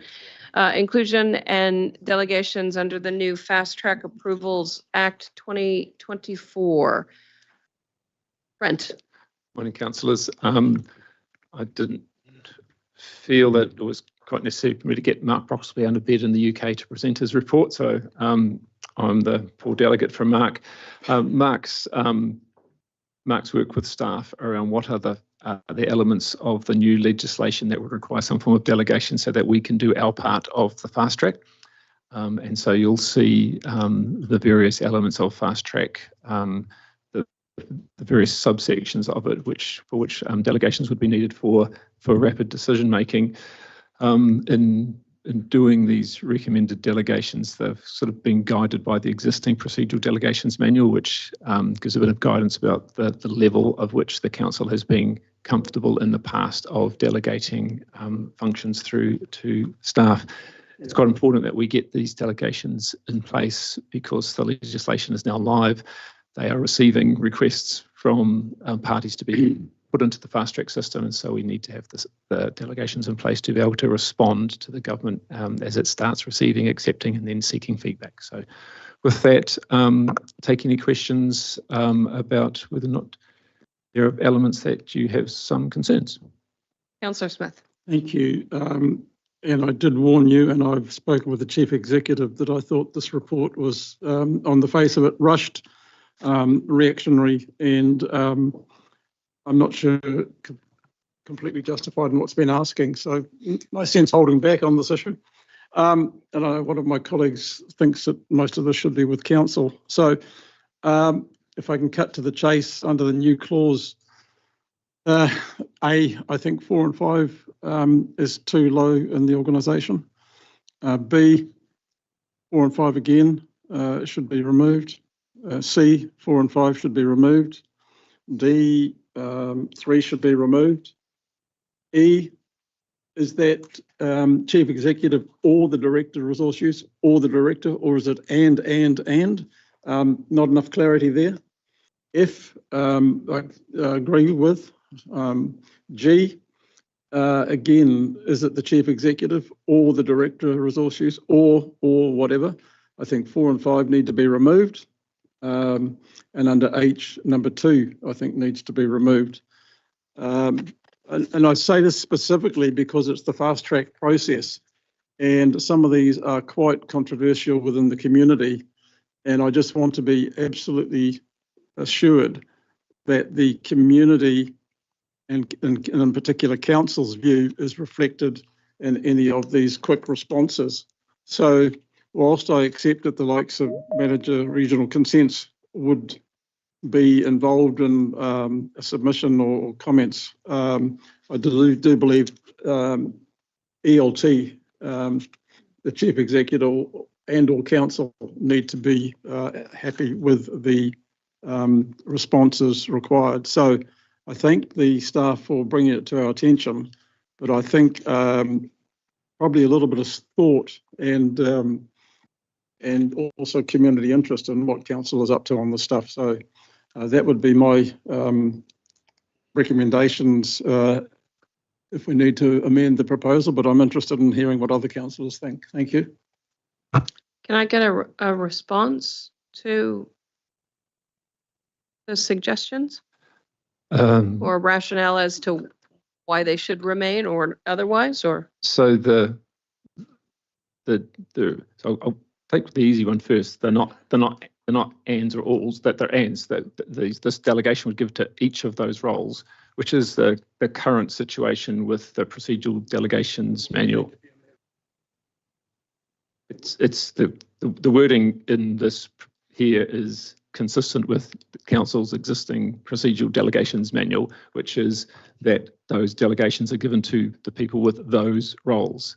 So if the councillor wants ands in this element, it would be going back and reviewing the entire procedural delegations manual, which came to this council not that long ago, for which the council approved the delegations for a whole range of different things, including the Severe Weather Emergency Recovery Act and COVID Recovery Act, etc. And so what staff have recommended here is consistent with things that have come before this council before. What I'm hearing from Councillor Smith is that the council wants to revisit, and absolutely that's the council's discretion to revisit the delegations that the council has provided, but what was being recommended is based on previous council decisions about the level of delegation, which reflects effectively delegating to where that work occurs. The work is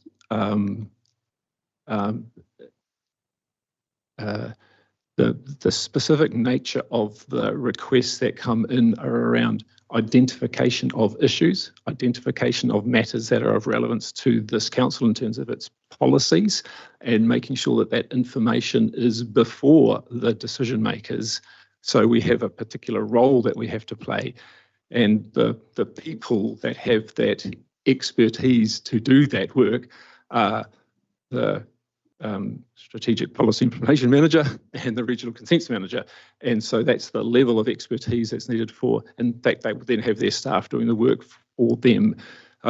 If the practice that the council wishes to have is that that then comes through those managers to then make a recommendation to myself or Tracy, that would be a change in what has been the practice, but that's absolutely something that can be made. It would just mean a different pathway for that coming through. The reason that you have these things at the level where that expertise is required is because we have to have rapid turnaround, and we wouldn't want to have a situation where we're calling extraordinary council meetings. Extraordinary council meetings, or we can't get the feedback that's needed because Chris is not here or I'm not here. So that's the rationale around what's the level of decision making to be able to effectively engage. But like I say, those lower the delegations to are pretty senior staff.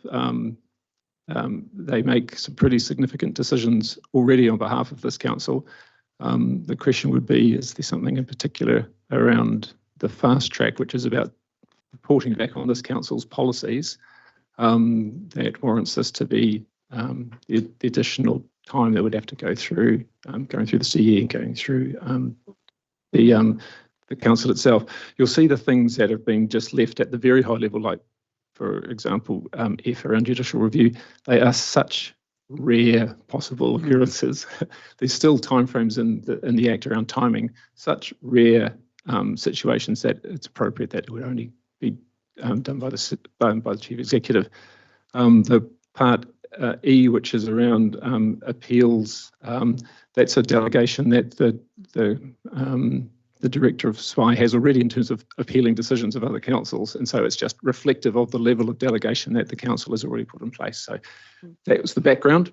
Councillor is trying to be reflective and consistent with council's existing delegations. Just respond to that. So what you're saying, if I understand it, is that elsewhere in the delegations, say for example under E, elsewhere it just states Chief Executive, semicolon, Director Resource Use, nothing, Director Science and Policy, but it means and, or does it mean or? It's all of them have that delegation. Any one of those three roles could, any one of those three roles. Right, well, the way it could be read is that it requires all three. So what I'm asking for is specific clarity, Chief Executive or Director Science Policy, so that it can't be misread and challenged.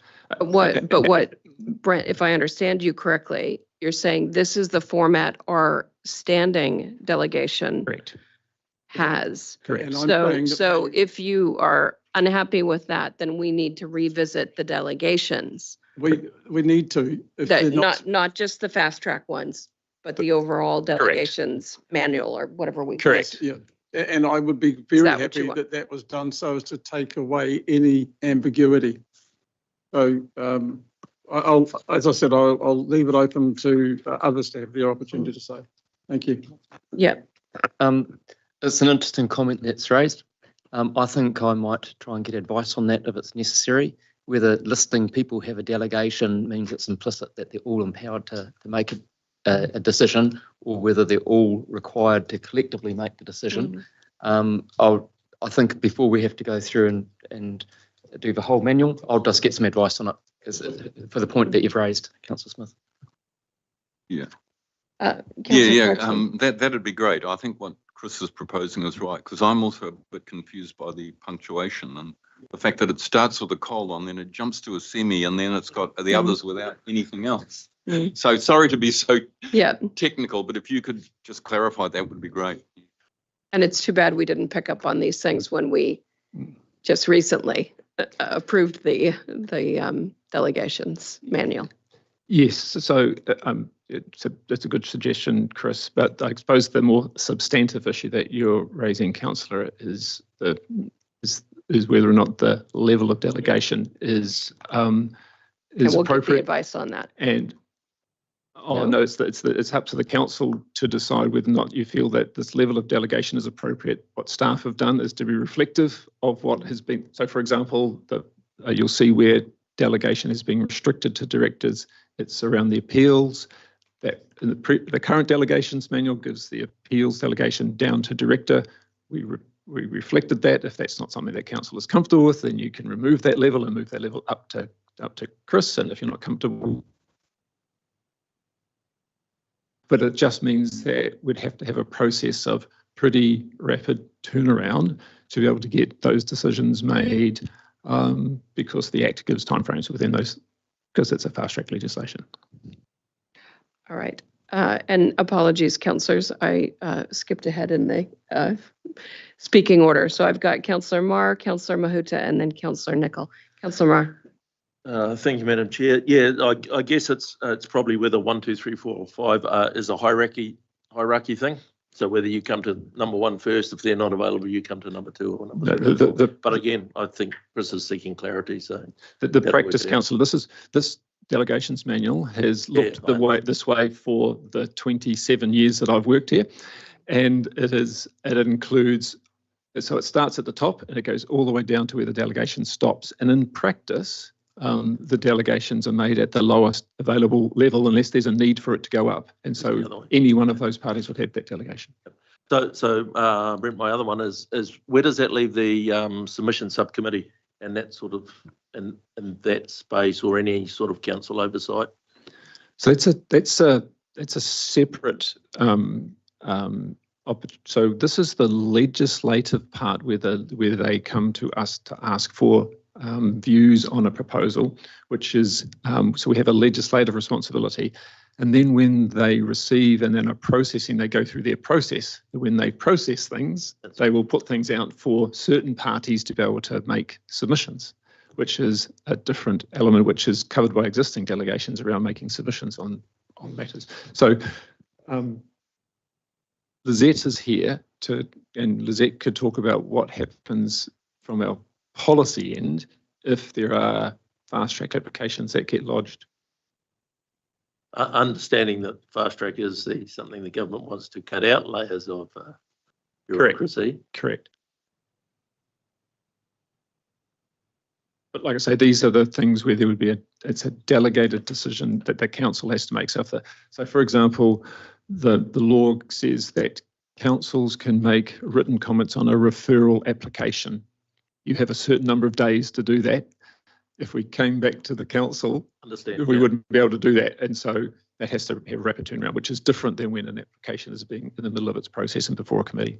So if I understand, this is where we get the opportunity to say what's being proposed either aligns or doesn't align with our current policy settings, correct? Correct. And there'll be other situations where they may have developed conditions and they'd like some quick comments on conditions.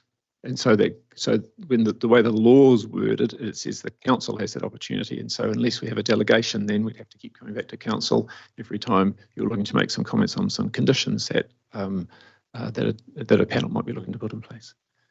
Did you have anything to add? All right.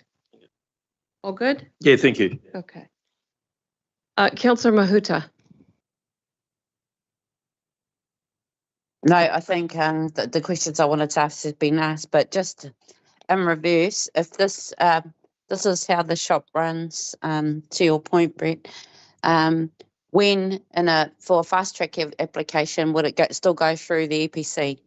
Just any reporting that there is one and that it's in a process? Oh, absolutely. Okay. The most recent EPC, there was a summary of the various applications that have gone through, not just we've got this fast track legislation, we've had the past fast track effective legislation through COVID and other things. So that all gets reported to EPC, Councillor. So notwithstanding the process, is there any particular areas of risk for us as a council that we should be mindful of when addressing the delegations? Not in my view. This is kind of business. Yeah, we've been doing this business for a while. charge, It's just we've got new legislation that came in December and we need to put in the delegations for this new legislation. Right. Top line. Thank you. Thank you. I've got Councillor Nicol, then Councillor Dunbar-Smith. Councillor Nicol. Okay, and thanks for that previous commentary. I see that retrospectively we'll obviously keep an eye on things for EPC or Stratton Pole or wherever, so that's cool. I guess I thought there was some bits I feel missing from the report that almost assumed that we know because it's common practice, but I don't think we all do. We've obviously, thankfully, a long time ago shifted away from councillors having too much influence in the regulatory type space. And that is a good thing. But at the same time, I think that, you know, items, my question will be, say, for example, A, provide written comments on a referral application. What would that, what kind of written, what would they look like? As an example. Through you, Madam Chair. I realise it's just that yes, I don't want to lose the ability for councillors to have a voice early on some of these things, considering how controversial some might be. So the staff who prepare comments tend to be the same staff who prepare comments on district plan changes in my section. Yes. So we absolutely use the regional policy statement as the umbrella guiding document, and any other decisions that council may have made around planning and policy to ensure that we are absolutely aligned with what has already been decided. For example, the future-proof development strategy, any relevant policies in our RPS is how we coordinate our input, and it looks very much like how we would input to a district plan change. Would we use any different processes if there was something that wasn't covered under the RPS? So I'm just thinking of the waste to energy plant, for example, recently. I believe, you know, we obviously gave feedback towards that process, but, you know, I'm just thinking when you don't have enough to go on of what's been decided previously, perhaps. If it's a policy type question, then we would again use any strategic documents decided by council. So anything through our strategic direction. And then again, if it is a consenting subject matter, we would defer to Brent's area. Yeah, because I mean, I don't have an issue with extraordinary council meetings. Worthwhile, or things that are rare. I just wouldn't want to hold up the fast track in any way because that's the point of it. Yeah. So, is there anything further comments that you'd like to make, Brent, in regards to, you know, the difference of councillor involvement at this stage versus the regulatory side, where we are happy to have it quite removed? My only comment is that this is just business as usual for us. It's not a case of either the policy team or consenting team formulating their own views about something. It's about them reflecting back through the process the views of this council as reflected by its formal RPS, its regional plan, its agreed, all the things that this council has decided, which is important that we then ensure that that information is in front of fast track. And so what this does is the delegation to the right level, and I think people like Lizette, with the greatest respect, if Lizette wrote it, I would approve it because Lizette is the expert in the space and knows all of these things that are relevant to have in front of the fast track decision-making process, hence the recommendation for where that level of delegation would sit, because they're the people that would be best to be making those decisions quickly. Totally respect how is the visibility of this within council, and how do we report back into council the visibility of the feedback that goes into the fast track process, and that's something for us to have a good think about where we would best report this back into council so that we're meeting government's expectations about doing things quickly, but councillors are remaining fully informed about the feedback that's going into that process. Just gonna and have influence on that. Yeah, I'd pivot to Chris because my challenge is that A, B, E and F are ones where I would expect the CE to keep us very timely informed of what kind of things are going out to process. That's all. Just on that last comment, I'm sure we could put a process in place so you can see what's coming in and what we're responding to. That'd be great. Just in case there's a tenor of concern about our staff making decisions which might not reflect what council want to make a decision on with respect to a fast track application. Just correct me if I'm wrong, Brent and Lisette, but this is very much along what we get asked for comment on. We get invited in to make a comment on. I guess that, you know, where we might have influences if they asked us for an expert, say, scientific opinion on something, and I'm not too sure this is how this becomes relevant here or not, but obviously then they'd be expected to give their expert view and not just a majority view of what councillors think about on an expert matter, technical matter. But am I right in saying that, Brent? This is largely about, it's not about staff making influential decisions. It's about, it's what you said, reflecting.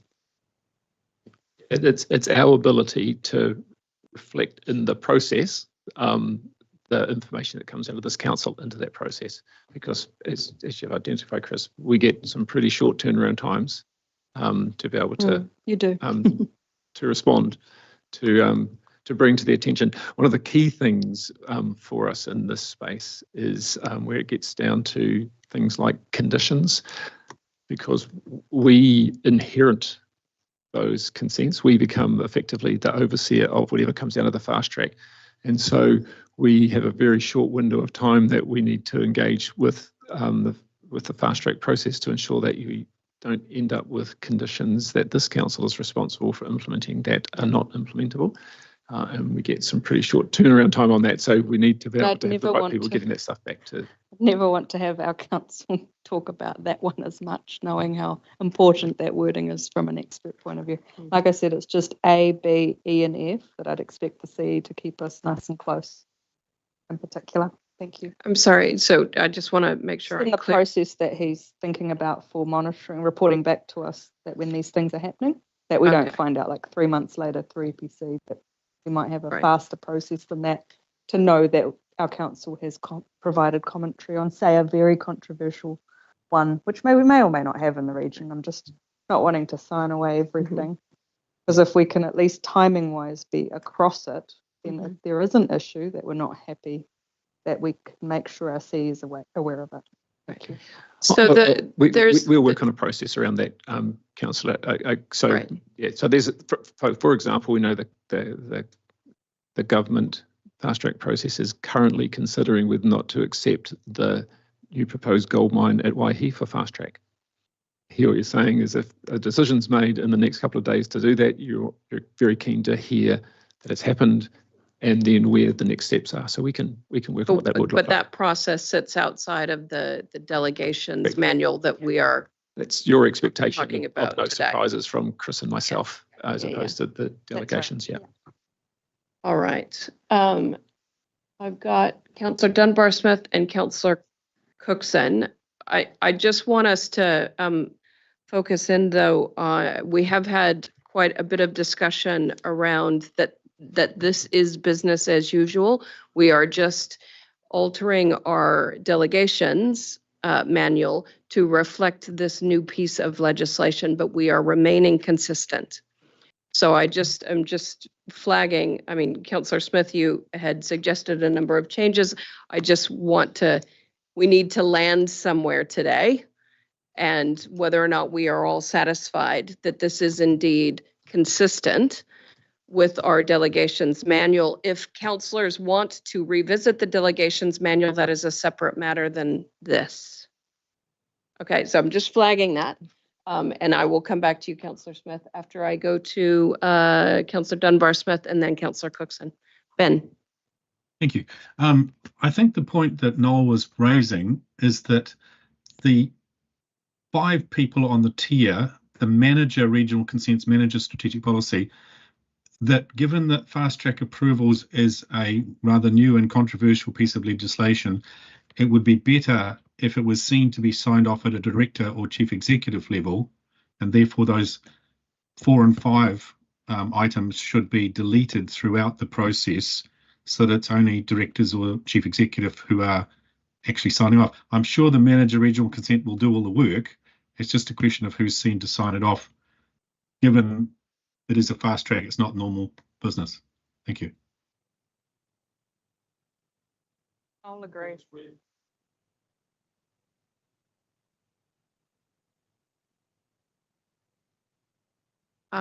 If that's something that the council is more comfortable with, it's a very simple edit to the delegations to do so. It just means a bit more, probably just a little bit more work for me and a little bit more work for Tracy, because there are quite a number of fast track things that are coming through. There's at least 19 that I know of in our region, right? Yes, and at a practical level, having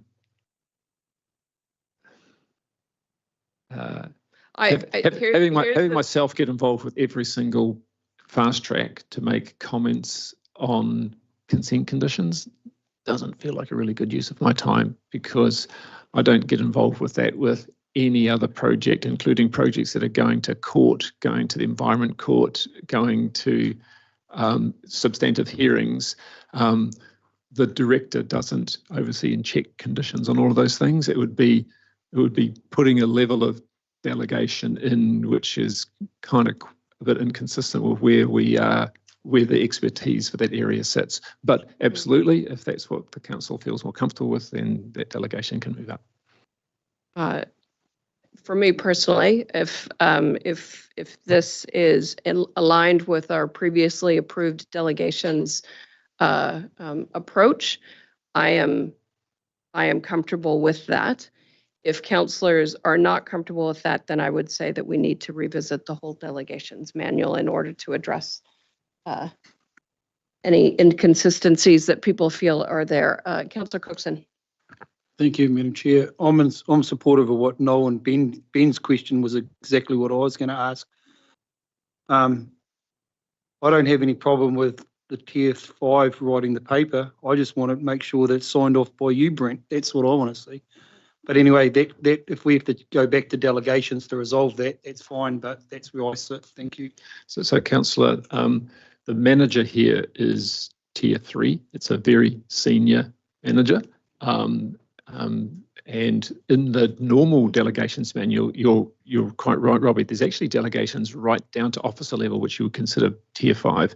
So for this, there aren't delegations at Tier 5, which is senior officers and principal advisors. There aren't delegations at team level. It's been lifted up to the delegation at Tier 3, which is manager already.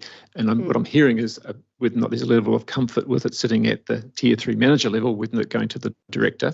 I guess at the end of the day, it's your call. My advice to you is I have absolute confidence in my Tier 3 managers, but we can move that if I don't mind them presenting or the paper or whatever, but I want it signed off by you, not by the staff. That's all I'm asking for.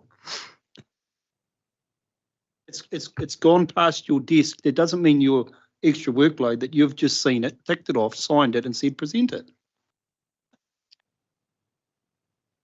With the greatest of respect, if I put my signature to something, then I have read it and I have gone through it, and I will own anything that has my signature. And so if it's relating to conditions and there's stuff that's coming through, I will make sure that I read that in detail and own because my signature is the one thing that I own. And so if the council wants all of those things to come through my desk, I will be reviewing them in detail, councillor, because I own my signature. So, okay, so again, to clarify, you have elevated the delegations. We've placed the delegations at the level which is appropriate, which is for up this at Tier 3. new piece of legislation. Correct. Right. Councillor Hughes. Look, just purely from a professional point of view, and I don't know the degree of work that's involved in these, but I would not expect Brent to be signing off on something which he hasn't been personally responsible for reviewing properly and applying due diligence to. It's just the way things work professionally. There has to be a hierarchy within the organisation. I trust management to get that right, and I don't think it's reasonable we should be asking our directors to sign off on a document which they haven't been responsible for. Yeah. Who's saying really responsible? But who takes responsibility for a document that lies with the chief executive? Somebody has to be accountable. The person who has prepared it and signed off is accountable. And if they're not doing their job properly, I'm sure they won't be here very long. Yeah, I appreciate that. But yeah. Councillor Marr. Happy to move. Be happy to second. So we've got a mover in Councillor Marr and a second in Councillor Hughes. Madam Chair, Yes? Chris has given an undertaking to have the layout legally checked. And it's only on that basis that I'm going to support it. So I know he's left the room, but the reality is I believe the format doesn't reflect accurately what has been asked for, and I will support it subject to that only. So if that review dictates a change, that will be a change that applies to our whole delegations manual, right? Correct. So we would bring that back at that stage. All right. I'd really like to finish this up. Councillor Nicol, is there something? No, Nope. All right, we've got a mover and a seconder. All those in favor? Opposed? Carried.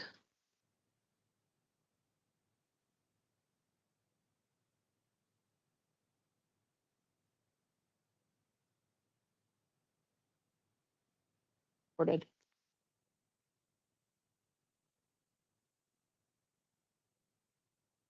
Put it there as an action. An action, all right.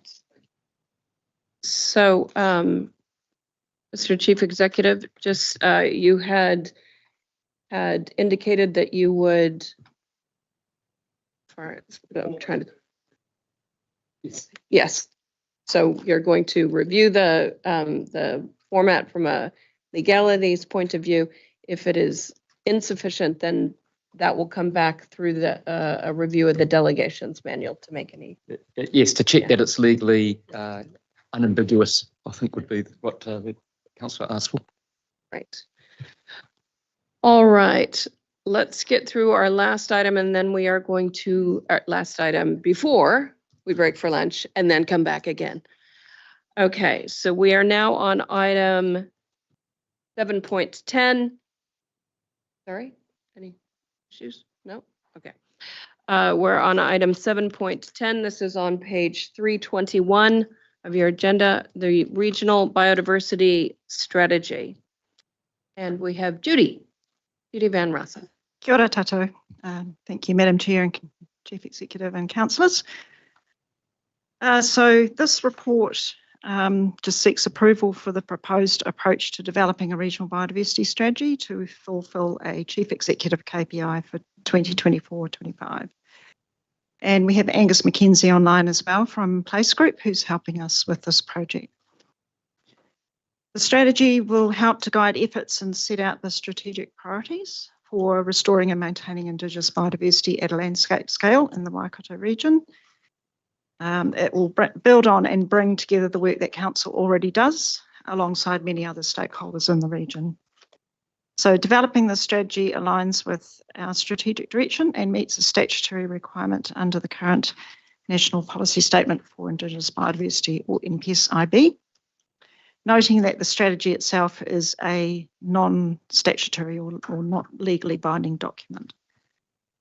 So councillors will recall that staff have been progressing a Waikato Biodiversity Accord as a first step, and this agreement sets the stage for how the main organisations with biodiversity responsibilities and iwi partners will collaborate on the strategy. 7 organisations have agreed to support the accord, and we're still reaching out to the others, mainly iwi entities, to endorse the accord. Other parties will be invited to join as we develop the strategy. So the engagement process for the accord's been really useful for us in highlighting some key biodiversity issues and priorities, particularly for mana whenua. The scope of the strategy is presented in Table 1 in the agenda. Much of the scope of the strategy is already set out in the NPS-IB, and this has been augmented by the framework contained within the Waikato Biodiversity Accord. The strategy will define the vision for landscape scale restoration and the outcomes and the goals and priorities. And it will be accompanied by an implementation plan, which will be a bit more specific and have those specific actions and resources needed to achieve those goals. The project will be delivered in 7 phases, taking us through to mid-2027 as described in the report. Staff have begun a desktop review to create a themed discussion document for phase 2. So this foundation document will be used to inform the engagement process. It'll summarise the state of biodiversity in the region, provide more detail on key biodiversity issues and potential priority areas. Accord parties have pointed us to past consultation processes and reports and plans where biodiversity was discussed. So it will be important to capture this information so that they don't feel like they're repeating themselves at different forums. We will contact Accord parties and other stakeholders as we develop the discussion document to confirm their preferred engagement methods. The project team will take a best practice engagement approach, bearing in mind the concern about the community being quite stretched already with a number of consultation processes going on. We want to leverage engagement already happening through our council's existing work programs and tailoring engagement to 4 broad geographic areas as described in the report. So this will give us better alignment with key iwi mana whenua groups for more relevant discussions about biodiversity issues and opportunities in their local area. The intention is to set up a core implementation group comprising of Accord partners to oversee the long-term implementation of the strategy. That's further down the track, so that will depend on their capacity. The project budget provided for through the long-term plan will involve staff from across the council and a small contracted services budget of $50,000 per year. And the project will be overseen by Tracy May as the project sponsor. So I'll leave it at that and happy to answer any questions. I've got Councillor Marr and Councillor Nicol. Councillor Marr. Thank you, Madam Chair. Page 325, it's got those items in scope. Should that still be added onto the bottom of out of scope?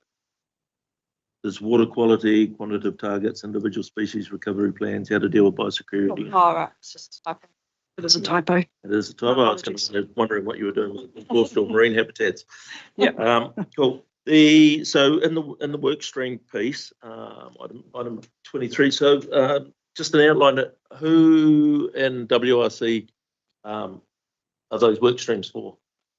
So the work streams are really dividing up the pieces of work that we need to do to form the strategy. So it's involving different staff from different parts of the organisation.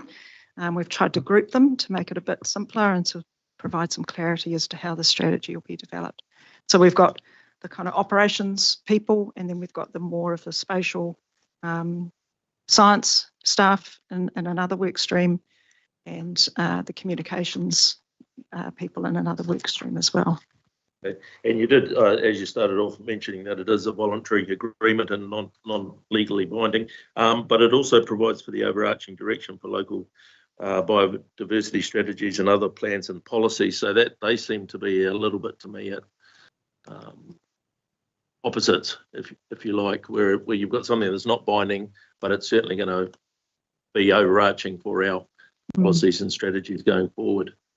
So in the national policy statement, district plans, regional plans and regional policy statements need to take account of the regional biodiversity strategy. So when we come up for reviews of those documents or the district councils come up with reviews of the district plans, they need to take account of the regional biodiversity strategy. So that whole term, take account of? I think that's the wording. Regard to check in the MPSIB again, but I think that is, yeah. Okay, I'll leave it there. Yeah, thank you. Councillor Nicol. Thanks. Thank you, Judy. I'll start with a couple of questions. One is, I've seen elsewhere about the territorial authority biodiversity strategies. Can you just inform me again? Because obviously we could add up 11 TA ones, or we could do one regional one. What is the plan here with that? So that's something we're completely separate, or is it tied in with this? Very much tied in with this. So to give an example, so the Hamilton City Council has done obviously the nature and the city strategy. The Haureki District Council has just released their draft biodiversity strategy, which we've been quite intimately involved with. So we've gone along to their consultation in Hui, and we've with them, iwi and other organisations as well, and we've had a lot of input into that document. So the way the way we see it at the moment is that district biodiversity strategies are very much a voluntary thing. They have to do those. But where they are indicating a willingness to put together a strategy for their local area, then we will jump in and be involved with that. And we will tie those strategies back to the regional biodiversity strategy so that we've got that local flavour inherent in our strategy, particularly in the implementation plan part of the strategy.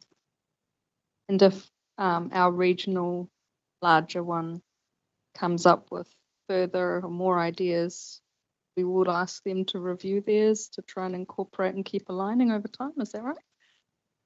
Like any strategy, it will be something that will need to be reviewed a number of times. So that will become part of the process. Thank you. It'd be interesting to keep tracking, or just for our awareness of which ones have been done and where they're at. Just if you're coming back in the future. We do work quite closely with the TAs on this. So it'd be nice to know which parts are detailed and which parts are going to be more generic, because that's what we do at regional scale, right? The other question was, so you said you've got 6 signatories so far. How many were you aiming for in total? Say we by have now 7 or in general. So you have 7, great. I can tell you who we've got so far. Just a list somewhere if I remember off the top of my head. So we have Hauriki District Council, Waitomo District Council, Hamilton City, Thames Coromandel, Taupo, also Department of Conservation and the Kiwi2 National Trust. I think that's 7. And we are working on trying to get more iwi support. We've been, as you probably are aware, we've been to their JMA meetings quite a bit. It's just getting their final, yes, we're happy to put our logo on the document. It's just taking a bit of time, and we're still working on that, but we're confident that we will get Waikato Tainui on board, at least in the first instance, and then we will work with the others as well. So, and how many more were we kind of aiming for? Like, what number are we looking at? Like 12 or 20? So we would like to get all territorial authorities on board. So that's 12 in total. We have 11. 2, yes. So we have 2 TAs that have said no, they don't want to support it at this stage. There's too much uncertainty around the current legislation, statutory environment.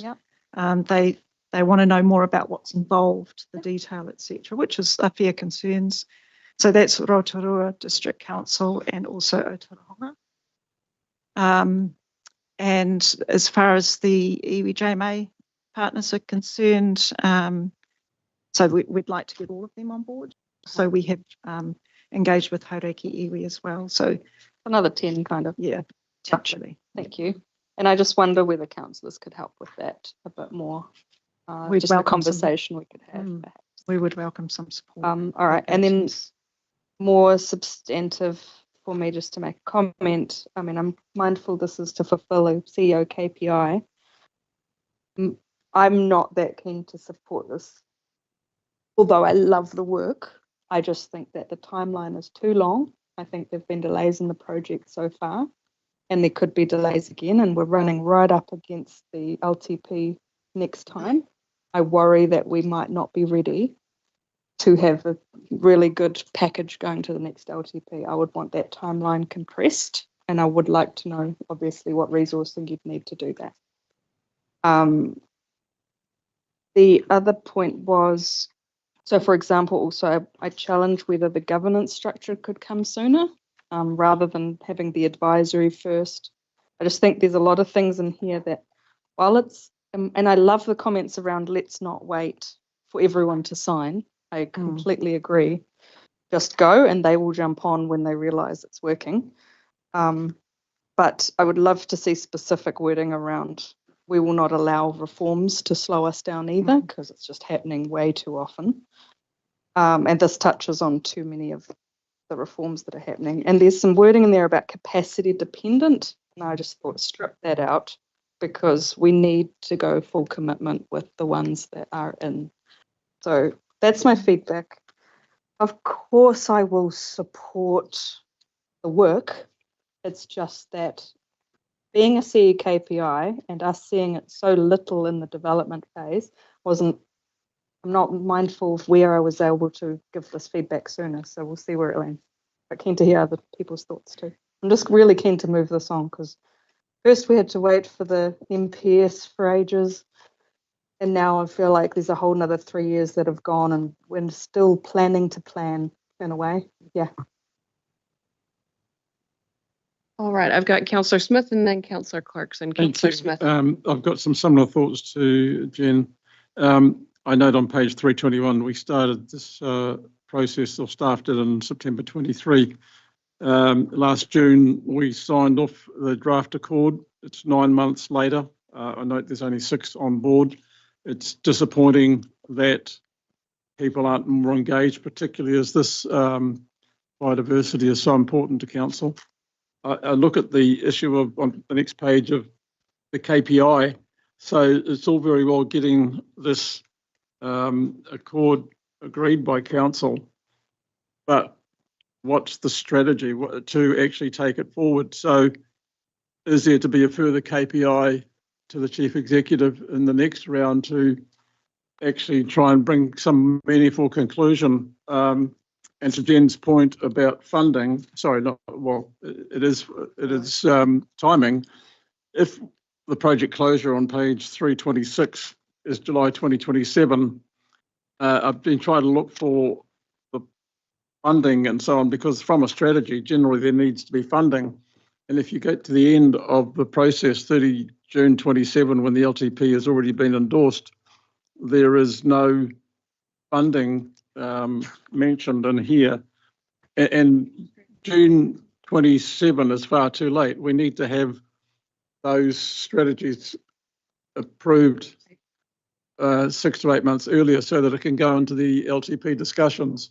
So the timing, as set out here on those pages, 325, 326 is too long, and it needs to be brought forward. So I'd like some discussion, Madam Chair, on the timing of this and who's going to push it along. And it's, I know working with different parties and particular parties, extra time is needed. And that's reflected in the 9 months already to get to where the staff have got to. So it then comes to Jen's point about too long.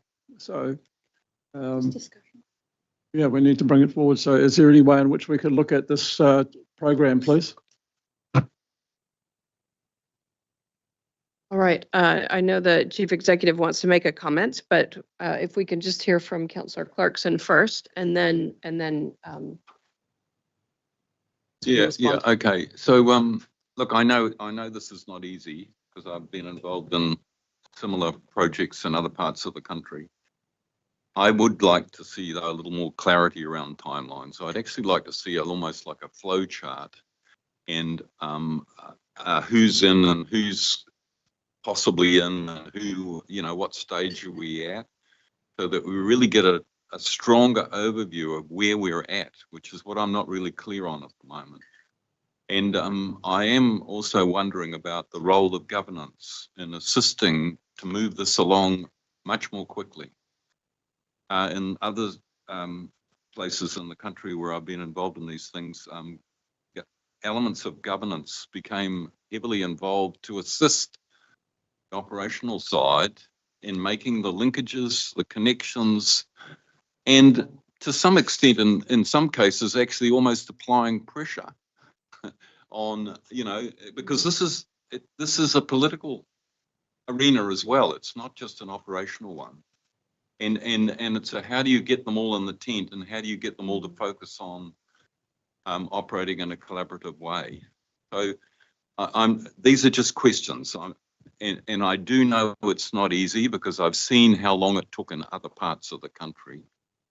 And I also applaud the notion of not waiting for everybody, because my experience, particularly in Taranaki, I think they've got 45 logos on their one, or something about that. When the first batch went up, which was only about 20 something, like within 12 months, a whole lot of other people jumped in because they didn't want to be left out, right? And there will be some that never join, and that's also okay.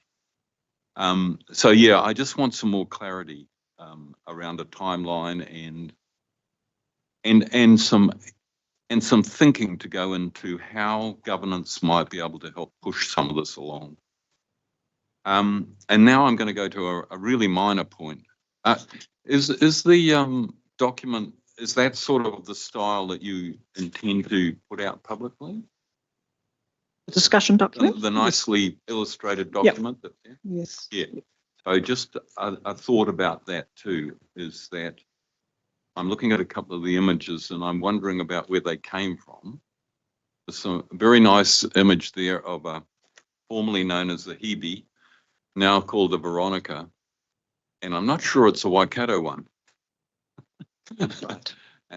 I'm not sure that many people will notice, but the point I would make is try and make the images reflective of place wherever possible. They should be Waikato images and they should be biodiversity images that highlight the special things of the Waikato. Yeah. And so I've got a suggestion for a replacement for the one you've got in there, which I think is the one from Tairāwhiti. Just by the line drawing, I suspect it's a Catherine Beard line drawing, but it doesn't say in the document. We'll check on that. So yeah, look, just want to encourage some deeper thinking and some more joined up thinking about the role of governance in this process as well. That's all from me, really. To that, is that I've got on here, what is it? And I think it's, is it, I don't know, Archie's Frog or something? I might be wrong, but can we have the names of what they are? I'm sure that Judy will, I'm sure the final document will have all the names, and I was assuming that would happen, but let's make them truly representative of the Waikato.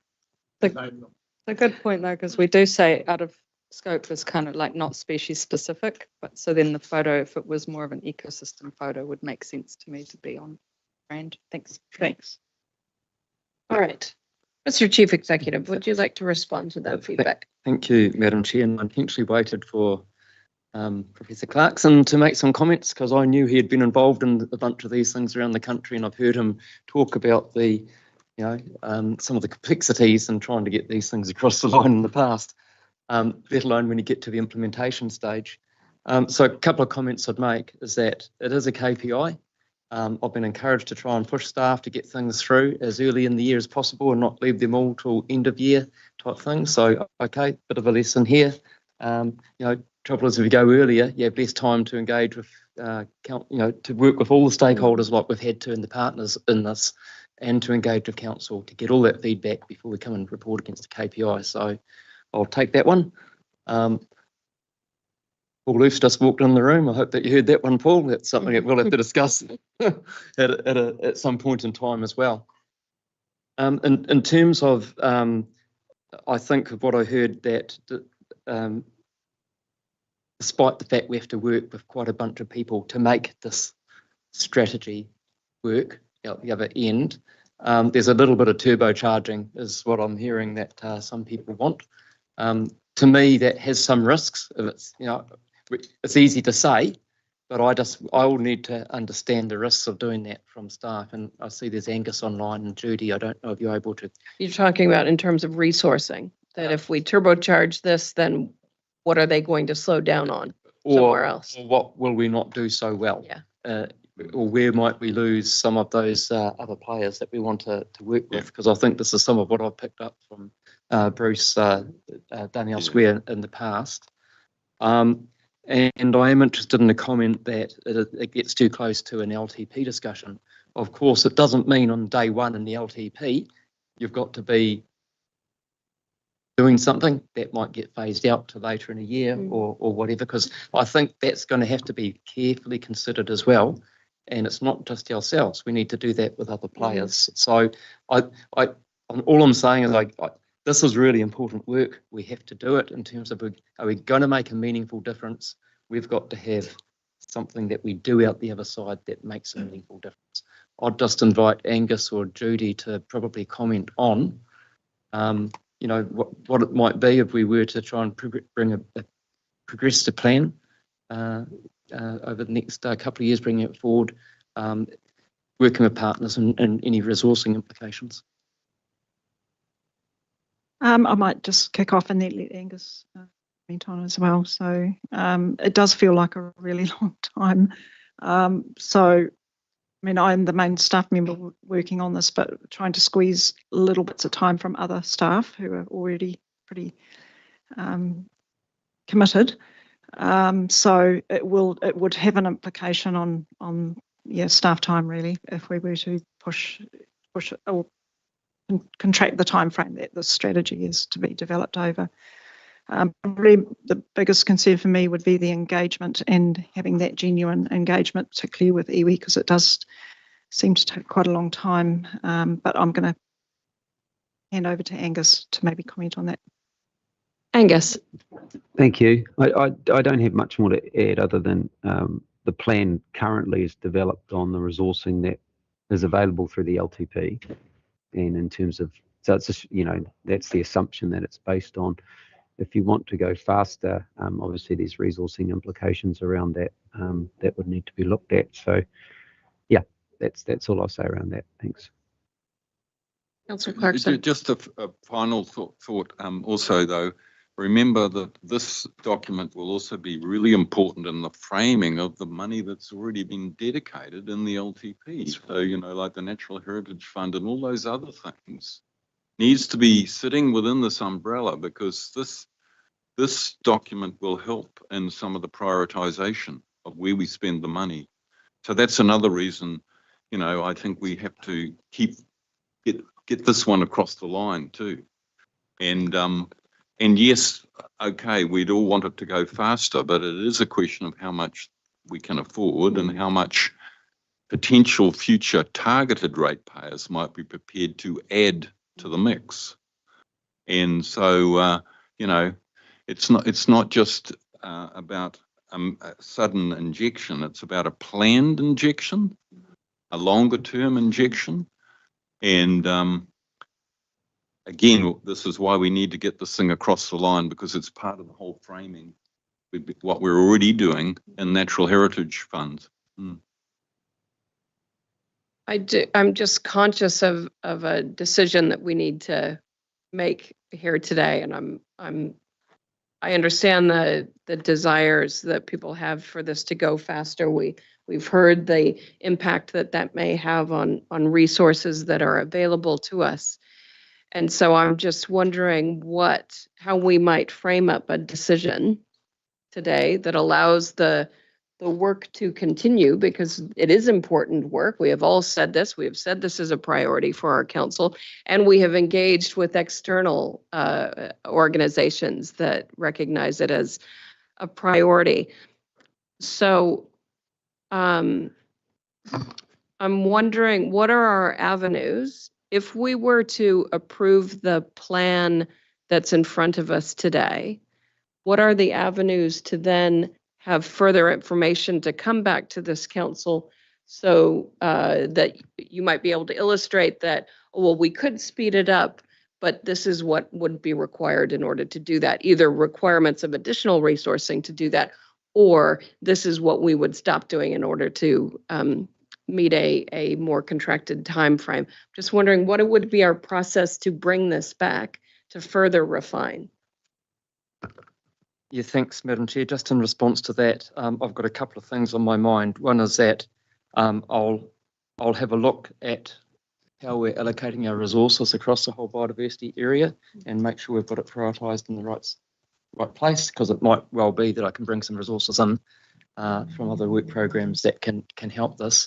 Janine, have you got some thoughts about process? I thought you were going to ask if she had that magic bag of money somewhere. I asked that every day. I did provide a suggestion in a text to the Chief Executive that he may not have read yet.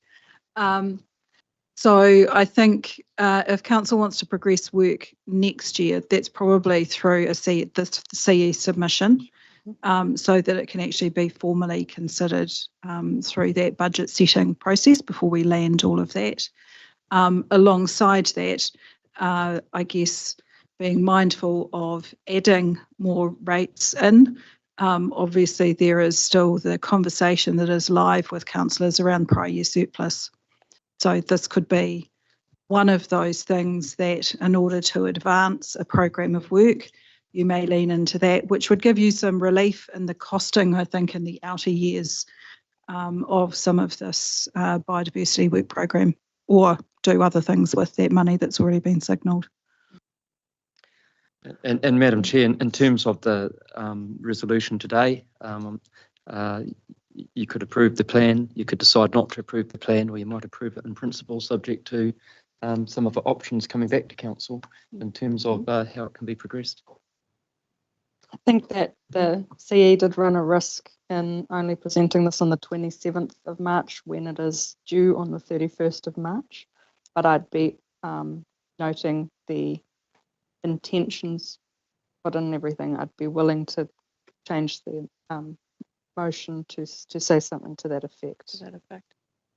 And then obviously it's always up to Cirque to think about how we got there. But so I'm just looking around, Bruce has another comment. Yeah. Yeah, I'm happy to go with Jen's suggestion, but I also just wanted to also reiterate the point about this framing will also influence other funders, and it will influence their work program in bits that we are not paying for. That's the whole point of a regional strategy. And, you know, you've got DOC and QE2 on board, and we saw recently that QE2 got a bit of an extra injection. And having a regional strategy like this will mean that there'll be further opportunities for finding other money, not always coming from our ratepayers necessarily, but coming from other agencies that are looking to support this sort of work. It'll set a platform, you know, because the philanthropy in Taranaki at the moment is the main driver of the funding, philanthropy. And I don't think our region has really grasped it to the extent that some other regions have. So yeah, I'm basically, I'd be happy to, we've listened to the intent of the CE and the staff, and I think we should just, yeah, it's like an in principle. I think it's better than an in principle support, actually. I think it's better than in principle as well, but I do want to make sure that we record the views of what I'm hearing from a number of people, that they want to see something more, something quicker, and something that allows us to send the right signals to others who might be making budget decisions, but also to ensure that there is enough time to feed into the next LTP process. Yeah, and that these options can be considered in light of this annual plan, as Janine has indicated. Through the CE submission. Thank you. So in fairness to the CE, should we not actually defer this for a decision so that it's expanding on what's been presented or clarifying? To me, he's done what he's been asked to do, and we're looking for a little bit more. So, yeah, it's like having a Bob each way. Council is not. He's met what he's been asked to do. I'm happy to move. I know he's in the room, so you know, we're throwing some more at him, and that's a little bit unfair. So we either reject or we say, well, let's defer it by agreement of the chief executive happy for a month to bring that clarity, or whatever. But the reality is, essentially, it's been met, but you just want a little bit more fine tuning. I'm happy to move, Madam Chair. What, that up there? Yep. Are you seconding that? Okay, we've got a mover and a seconder.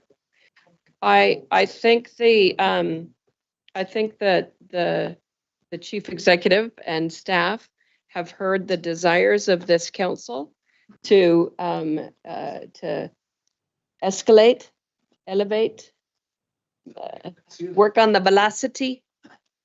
And if in order to do that, there's some resource and questions for this council to answer, then that comes back as suggested perhaps through the CE submission. All right, so I've got a mover and a seconder. All those in favor? Opposed? Carried. All right, councillors, thank you very much, Judy. Much appreciated for all Thank you, your work. I councillors. know that's not always, oh, and thank you, Angus, online. I appreciate that. All right, councillors, now what we're going to do is we are going to move into public excluded, and then immediately after that, we will adjourn for lunch, and then we will reconvene. I'm gonna push us, and I'm gonna say at 1:40. So what we'll do is we've got a mover to move into public excluded, and a seconder, and Councillor Cookson. All those in favor? Opposed? Carried.